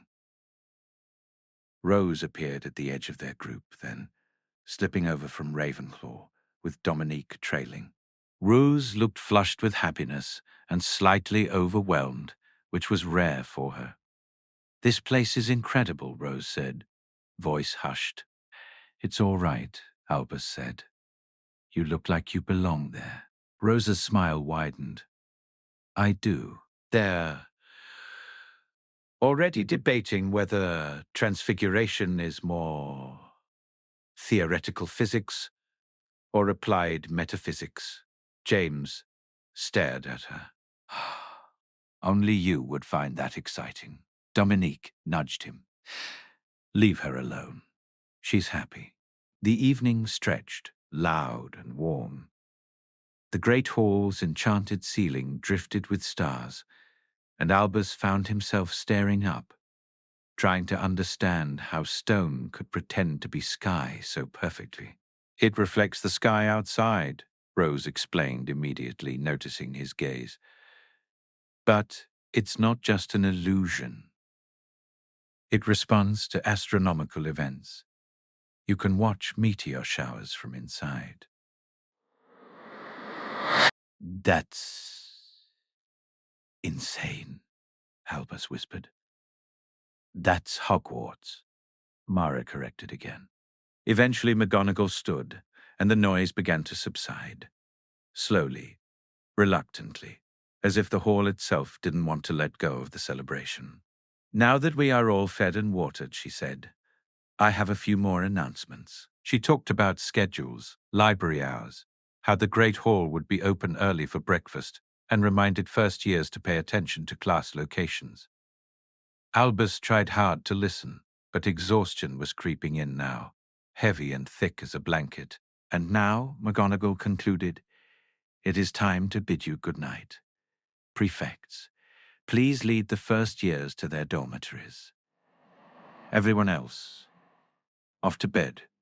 We have a long year ahead of us. The hall erupted into motion, benches scraping, students rising, voices flaring back up in new waves, plans for tomorrow, jokes about getting lost, older students calling to friends. Mara stood and raised her voice. First-year Gryffindors, over here, please. Albus stood with the new Gryffindors. 12 of them in total, a small handful of nervous faces that would become familiar soon enough. As they gathered, Albus caught sight of Scorpius leaving with Slytherin first years, following a tall prefect with a composed stride. Scorpius looked tired, but not alone. Rose squeezed in close for a moment, Dominique beside her. See you at breakfast, she said. See you, Albus promised. Scorpius slipped over too, moving carefully through the crowd like he didn't want to draw attention. Quite a feast, he said, voice quiet but lighter than before. Quite everything, Albus replied. How's Slytherin? Rose asked bluntly, because subtlety had never been her hobby. Better than I expected? Scorpius admitted. The prefect, Marcus Flint, keeps making a point of telling everyone Slytherin has changed. He said the past is history, not a blueprint. Rose nodded once, satisfied. Good. Remember? Different houses, same promise. Remember? Scorpius said. Remember, Albus echoed. Mara's voice cut across the noise. Gryffindors. Move it. I'm not counting to 3. That's our cue, Albus said, and he meant it as a joke, but his throat tightened anyway. The day had been so full that leaving his friends, even for a night, felt strange. Breakfast, Rose reminded him, like she could see it on his face. We'll be fine. They separated into their houses, threads pulled into different colors, all still part of the same tapestry. Mara led the Gryffindors out of the Great Hall and into the corridors of Hogwarts proper. The castle felt different at night, warmer, quieter, but also more alive somehow, as if the walls had been waiting for darkness to stretch and settle. The marble staircase rose ahead like a challenge. Ma climbed as if she'd been born on staircases. Keep up, she called, cheerful and ruthless. Try to remember the route. The castle doesn't make it easy, but you'll get the hang of it. Eventually. Morgan Prewitt, wild curls, sharp eyes, asked nervously. Give it a week, Mara said. Maybe 2. Possibly 3, for the truly direction-challenged. Ethan Wood muttered. That's not reassuring. We've never lost anyone permanently, Mara replied brightly. That's even less reassuring. Tobias said, and several first-years laughed, the sound shaky but real. They passed doorways and corridors that looked like they belonged in different centuries. Portraits lined the walls, painted witches and wizards who watched them pass with varying degrees of interest. Some nodded, some sniffed. One grumpy wizard muttered, "First years," as if it was an insult. Portraits can travel, Mara explained, lowering her voice conspiratorially. They visit each other, gossip. Be careful what you say near them. They're worse than any living person. Can they hear us? Simon Kirk asked. Quiet boy with serious eyes. Oh, yes, Mara said. They can also tell other portraits. It's like a network. Staircases shifted while they stood on him. Tobias yelped the first time it happened and nearly dropped his wand. You get used to it, Mara promised. Sometimes you can convince them to take you where you want, if you ask nicely. The castle listens? Asha Patel asked, having ended up near Gryffindor by accident before her own prefect shooed her away with a laugh. In a manner of speaking, Mara said, Hogwarts has soaked up magic for 1,000 years. Spells, emotions, history. Hogwarts, has there not? Barquette, it leaves an imprint. The castle has moods. She patted the stone wall affectionately as they passed. It takes care of its own. They climbed higher and higher, until Albus's legs began to burn and his eyelids felt heavy. The castle seemed endless, tower upon tower, corridor upon corridor. Every corner held a suit of armor, a tapestry, a statue, a door that looked like it might lead to another world entirely. Then Mara turned down a corridor lined with gleaming suits of armor, and one of them lifted its arm in greeting. Asha Patel, now in Gryffindor, face still pale from the sorting, jumped so hard he grabbed Arya Shacklebolt's arm with both hands. That's Sir Cadogan, Mara said, as if animated armor greeting students at midnight was nothing. Harmless. Mostly enthusiastic about quests. Sometimes he fills in when other portraits go on holiday. Portraits take holidays? Tobias asked weakly. Of course, Mara said. Painted people still get bored.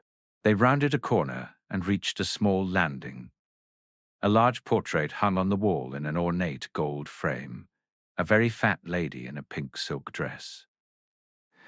She had been dozing, but she started awake as they approached. Oh, she exclaimed, hand flying to her chest. Goodness, you startled me. She adjusted her dress, then peered down at them with delighted interest. First years. How lovely. Let me look at you properly. Her eyes moved from face to face. When they landed on Albus, she gasped softly.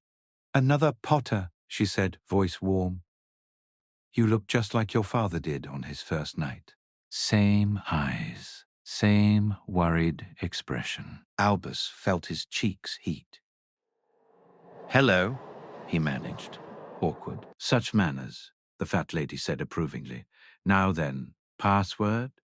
Fortitude, Mara said clearly. The portrait swung forward like a door, revealing a circular hole in the wall. Welcome home, dears, the fat lady said softly, and Albus felt something in those words settle deep in his chest. They climbed through one by one. It was an awkward scramble, especially for the shorter students, and then they tumbled into warmth. The Gryffindor common room was circular and cozy and full of that lived-in feeling that only comes from centuries of people being loud and happy and reckless in the same space. Scarlet and gold everywhere. Squashy armchairs, worn sofas. A fire crackled merrily in a huge fireplace. A lion portrait above it winked as they entered, as if sharing a private joke. For a moment, Albus just stood there, letting it wash over him. He'd imagined this place his whole life, Heard his father describe it in that voice he got when he was remembering something he loved too much to admit it. Watched James come home with stories that always began with, "So." You won't believe what happened in the common room. But imagination couldn't capture the feel of it. The air smelled faintly of smoke, old parchment, and something like warm wool. The firelight painted everything in soft gold, turning even the stone walls into something welcoming. Beyond the chairs and tables, the windows looked out into the night. The ground sprawled below like a dark sea, and Albus could pick out shapes, towers and courtyards, the faint bowl of the Quidditch pitch, the glimmer of the Black Lake catching moonlight like a shard of glass. Farther off, a deeper shadow pressed against the horizon. The forbidden forest, black and dense, as if it drank the light around it. Blimey, Ethan breathed again, like the word was the only spell he knew. Language, Morgan muttered automatically. But her eyes were wide with wonder, all the same. The room was scattered with evidence of everyday Hogwarts life, as if the castle couldn't be bothered to tidy up simply because a new year had begun. Books lay open on tables, half-finished essays abandoned in favor of dinner. A wizard chess set in the corner appeared to be mid-argument, one knight berating a pawn with theatrical outrage. Notice boards were plastered with everything from club posters and Quidditch practice schedules to stern warnings in messy handwriting that seemed to shout without needing magic. No extending ears in class, no fireworks in the dormitories. Do not trust Peeves. Albus was still staring when a familiar voice barreled into him. Brilliant, isn't it? James bounded over, already in his element, the common room making him look as if he'd been carved out of Gryffindor itself. He grabbed Albus by the shoulders like he needed physical proof his brother had arrived. Wait till you see the view from the dormitories, James went on, grinning. You can see all the way to Hogsmeade when it's clear. Albus laughed, tired and giddy all at once. Hi, James. You're really here, James said. And for half a second the teasing dropped away and he sounded almost soft. You're actually a Gryffindor. I'm really here, Albus replied, and saying it made his chest warm, as if the fire had shifted closer. A sharp clap cut through the noise, followed by a voice that had learned to carry authority without shouting. Right, Marapatil called, stepping forward with practiced ease. The head girl badge caught the firelight for a moment before she turned, and Albus remembered she'd been the one who guided him into a seat at the table, like she'd been holding the chaos together with her hands. Listen up, first years. We are nearly done for the night. The 12 new Gryffindors. 12, Albus kept thinking, like it was a sacred number, clustered into a loose group around her, still clutching each other's sleeves and robes like anchors. Boys' dormitories are up that staircase, Mara said, pointing at the spiral stairs on the left. Girls' dormitories are up the other one. First-year rooms are the first doors you'll come to. She gestured toward the line of trunks that had appeared neatly against the wall, as if the castle had decided to show off. Albus's was there, along with everyone else's, looking suddenly small in the vast, cozy space. Your trunks have already been brought up, Mara continued. Your beds are labeled. Dormitories are enchanted. Boys can't go into the girls' staircase and vice versa. Yes, people have tried. No, it doesn't work. What happens if you try? Morgan asked, curiosity sparking through her exhaustion.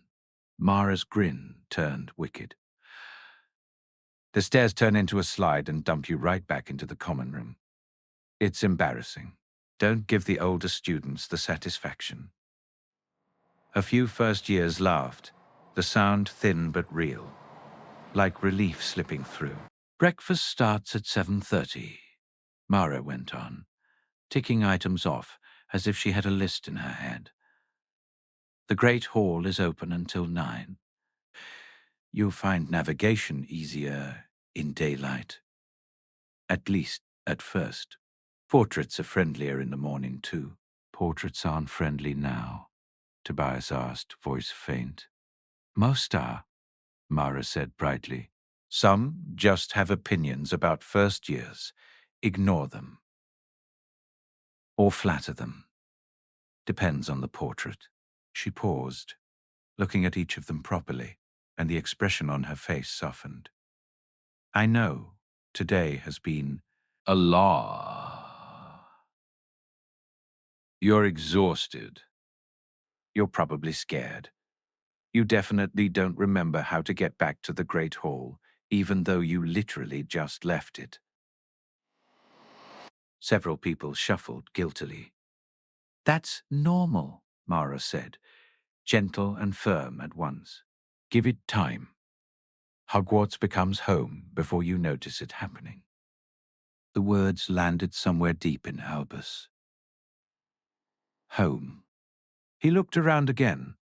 The firelight, the worn sofas, the lion portrait still smiling like it knew something, and felt something settle in his chest, small and warm, like a coal that would keep burning. All right, Mara concluded, voice brisk again. Off to bed.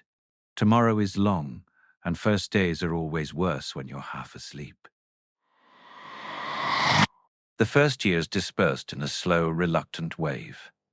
The boys trailed toward the spiral staircase, dragging their feet more from exhaustion than rebellion. Albus hesitated just long enough to look back at the common room one more time, memorizing it like a photograph, the glow, the softness, the sense of being held. James clapped him on the shoulder. Come on. I'll show you where the first-year boys' room is. Not that you can miss it. The castle likes watching first years get lost. Comforting, Albus muttered. James grinned. You'll see. They climbed, and the spiral staircase wound upward in tight circles, the stone cool beneath Albus's hand as he steadied himself on the inner wall. The air grew quieter with each turn, the noise of the common room fading to a dull hum. Doors appeared at each landing, labeled for different years. Second years. Third. Fourth. The castle stacking students, like chapters. At the first-year door, Tobias pushed it open, and they filed into their dormitory. Albus stopped blinking. The room was circular, like the common room but smaller, and 5 four-poster beds were spaced around the walls, each draped with deep crimson curtains. A trunk sat at the foot of each bed. A small bedside table waited beside each. Tall windows showed only darkness and stars. But even the night looked different from up here. Higher, colder, clearer. A small fireplace glowed at the far side, adding warmth even though September wasn't truly cold yet. Someone, house elves surely, had laid out pajamas on each bed as neatly as if they'd been folded by a mother who wanted everything perfect. Okay, Ethan said quietly, and it sounded like surrender. This is ridiculous. It's like a storybook, Tobias whispered, as if speaking too loud might pop the spell. Albus found his trunk easily. His name was etched into a small brass plate on the bedside table. Albus Severus Potter. Seeing it here, official, engraved, waiting, made the whole day tilt into reality again. He opened the trunk with slightly trembling hands. Everything inside was familiar. Clothes, books, a spare quill, ink bottles, the sweets Uncle Ron had insisted on, and right on top, as if Ginny had placed it there deliberately, a photograph of his family. Harry smiling, tired-eyed and gentle. Ginny bright and fierce. James pulling a ridiculous face. Lily laughing like she'd caught someone mid-joke. Looking at it now, Albus felt a wave of homesickness so sudden it almost stole his breath. Not the sharp, painful kind, something softer. A tug. A reminder that home existed somewhere else too. He set the photograph on his bedside table where he could see it. "Is that your family?" Tobias asked, peering over with the curiosity of someone who hadn't grown up in a world where famous people were also just parents. Albus nodded. "Yeah." "Your dad really does look like you," Tobias said, then corrected himself. "Or you look like him, I suppose." Albus gave a half shrug. People say it a lot.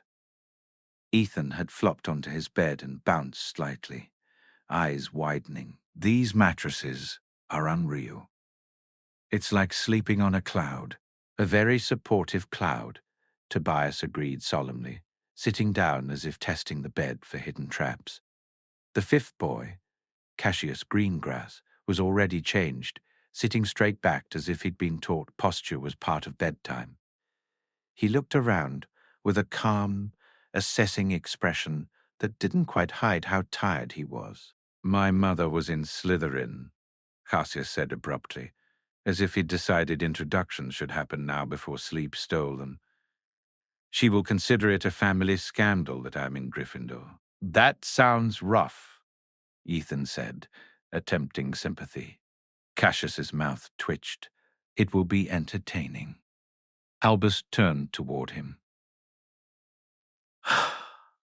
"I'm Albus, I gathered," Cassius said, and then, to Albus's surprise, he smiled properly. "Welcome to Gryffindor, Potter." The boys began the awkward ritual of getting ready for bed, each of them trying not to look like a child, while very much being children.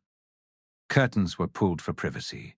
Socks vanished under beds. Someone dropped a shoe and whispered an apology to no one. Tobias climbed into his bed and yawned so hard his eyes watered. "I don't think I'll be able to sleep," he announced. Ethan snorted. "That's what you think?" Simon Kirk, who had barely spoken all evening, climbed under his covers and said quietly, "You will." The day was long. Albus slid into his bed and felt the sheets, silk smooth or something like it, cool against his skin before warmth gathered. The mattress hugged him just enough to feel safe without swallowing him. He stared up at the canopy above, heart still racing despite the exhaustion. "We're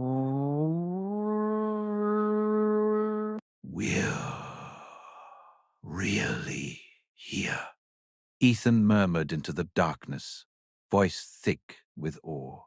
"At Hogwarts," Tobias agreed sleepily. "This is mad."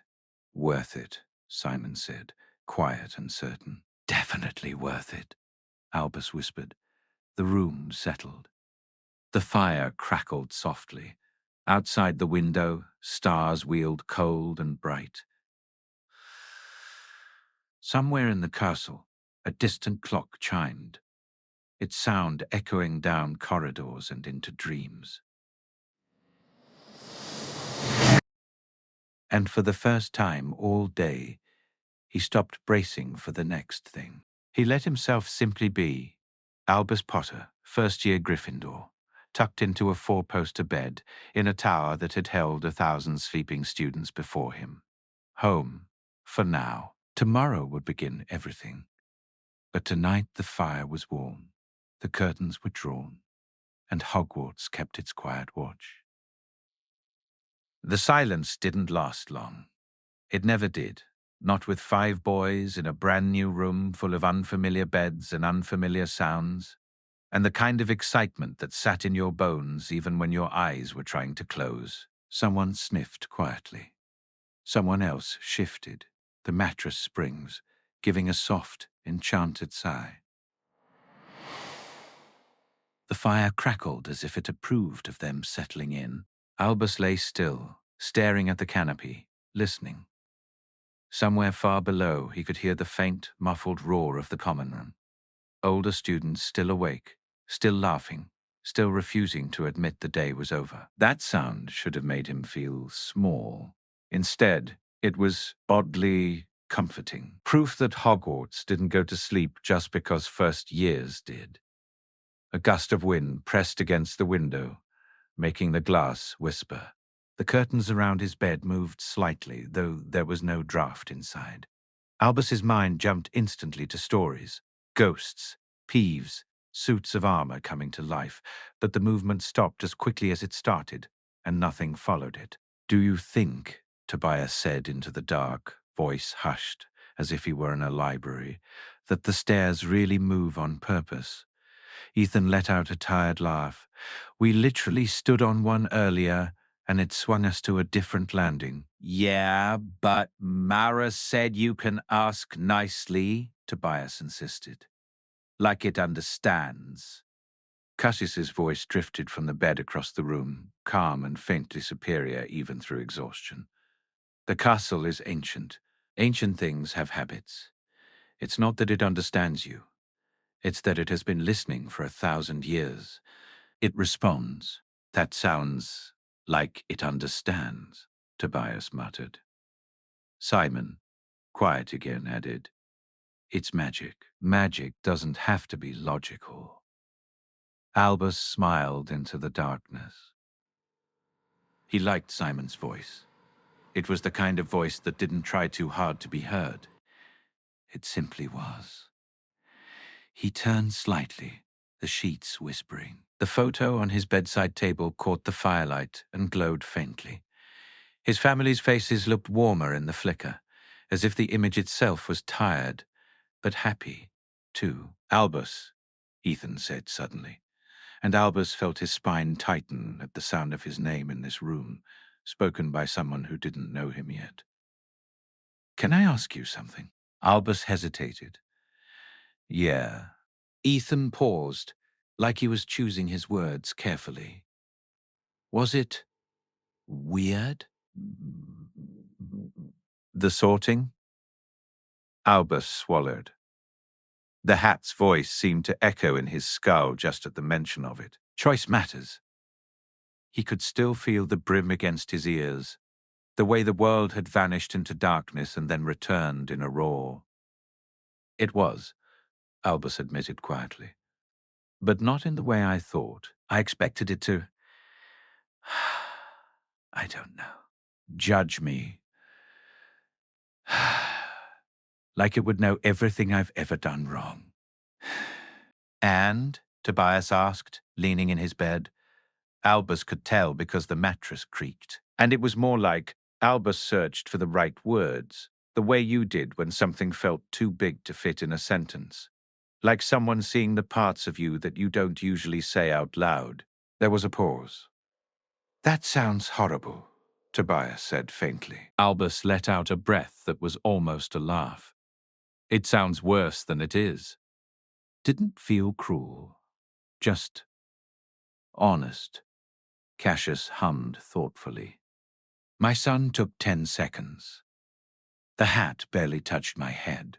It said Gryffindor, like it was annoyed I'd even sat down." "Lucky," Tobias muttered. Cassius's tone stayed dry. "Depends what you mean by lucky. My mother will send me letters filled with tragic disappointment, disguised as pride."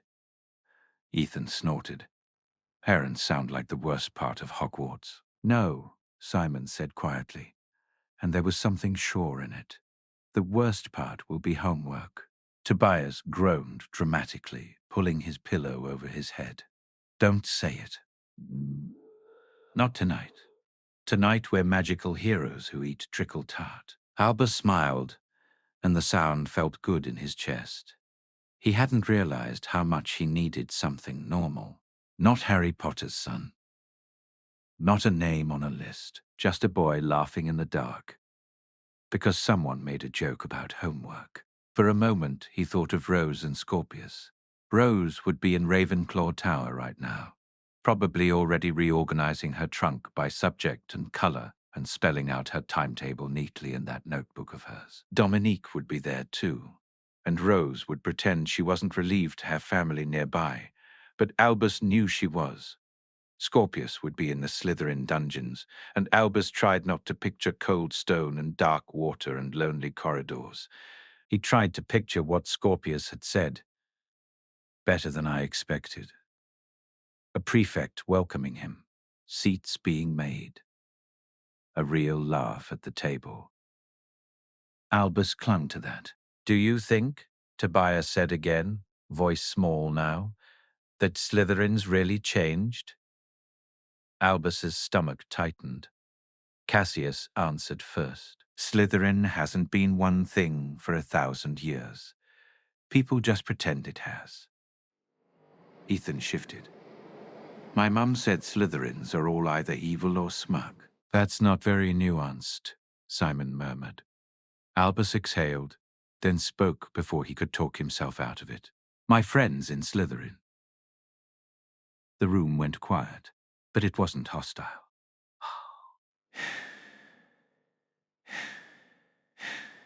It was curious. "Like," Ethan said slowly, "a friend? Albus stared at the canopy. "Yeah." Cassius's voice was thoughtful, not mocking. "Who?" "Scorpius Malfoy." There was a pause, heavier than the others. Then Tobias whispered, "The Malfoy." Albus felt his jaw tighten in instinctive defense. "Scorpius," he corrected. He's not like what people think." Ethan's mattress creaked as he shifted. He came to the platform alone. Albus blinked, surprised. "You saw him?" "Everyone saw him," Ethan said quietly. There was this hush, like people didn't know how to look at him. "I cannot choose to be..." Albus swallowed. "Yeah." Cassius spoke softly, surprising them all. "Being watched like that sounds exhausting." "It is," Albus admitted, and then realized he wasn't just talking about Scorpius. The words were true for him too. Silence settled again, but different now. Not awkward, not sharp. Just there. A shared understanding forming in the dark like ink soaking into parchment. "You know," Tobias said after a moment, voice muffled under his pillow, "I thought Gryffindor would feel louder." Ethan laughed softly. "It is loud. We're just too tired to manage it."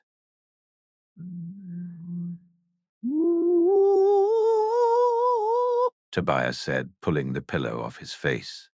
I mean, I thought it would feel like you had to be brave every second. "Like if you ever got scared, you'd be..."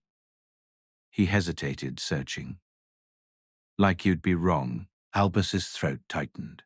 The hat's words floated up again. "Bravery is moving anyway. I think," Albus said slowly, "that being scared is probably normal here. You just do it scared." Cassius made a quiet sound of approval. "That is a better definition than most adults manage." "Abu." Ethan's voice went sleepy. "So when do we get wands out and start blasting things?" "Tomorrow," Simon said. "In class, like we're supposed to." Ethan groaned. "You sound like a prefect." Simon didn't deny it, which made Tobias laugh. The laughter faded into yawns. One by one, they fell quiet again, the kind of quiet that meant sleep was finally winning.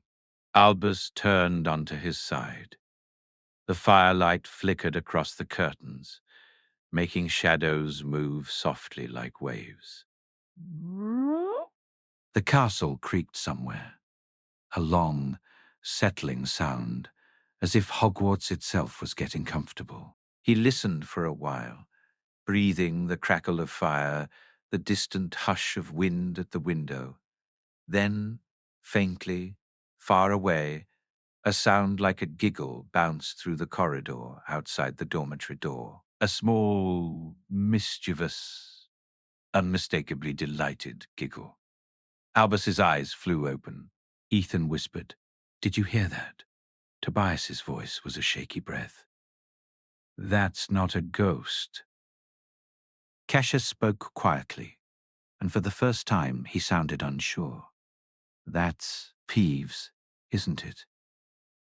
As if summoned by the name, something rattled outside. Then a faint thump, like something small dropping from a height. A second later, a tinny voice sang down the corridor, half rhyme, half taunt. Thirsties in their beds so neat, dream in sugar, dream in meat. Better lock your trunks up tight, Peeves prowling through the night. Ethan covered his mouth to keep from laughing, but it came out as a snort. Tobias looked horrified. He's real. Albus lay very still, listening, heart racing with equal parts fear and ridiculous excitement. Hogwarts wasn't just feasts and floating candles. Hogwarts was also, apparently, an immortal menace who sang insults of doors. Footsteps, light, quick, chaotic, skittered away, and the giggle faded into the distance. For a moment, nobody spoke. Then Simon said, deadpan in the darkness, "So, that's the worst part." Ethan let out a sleepy laugh. You. Tobias groaned softly. I'm never sleeping again. Albus smiled into his pillow, and despite everything, the exhaustion, the nerves, the weight of tomorrow, he felt a bright spark of joy, because Peeves was real. The castle moved. The portraits listened. The ghosts drifted. The magic wasn't a story anymore. It was the air around him. He closed his eyes. Outside, Hogwarts continued its night. Inside, 5 boys in crimson-curtained beds finally surrendered to sleep, their minds full of candlelight and staircases and names being shouted into the sky. And somewhere down a corridor, Peeves the poltergeist giggled to himself, already planning tomorrow's mischief. The first night at Hogwarts ended the way it always ended, not with certainty, but with wonder, with fear softened by laughter, with the quiet knowledge that the castle held more surprises than anyone could prepare for. Albus drifted at last, the fire warming his face, the photograph of his family glowing softly on the bedside table. Tomorrow would begin in earnest, but tonight he was here, and that was enough.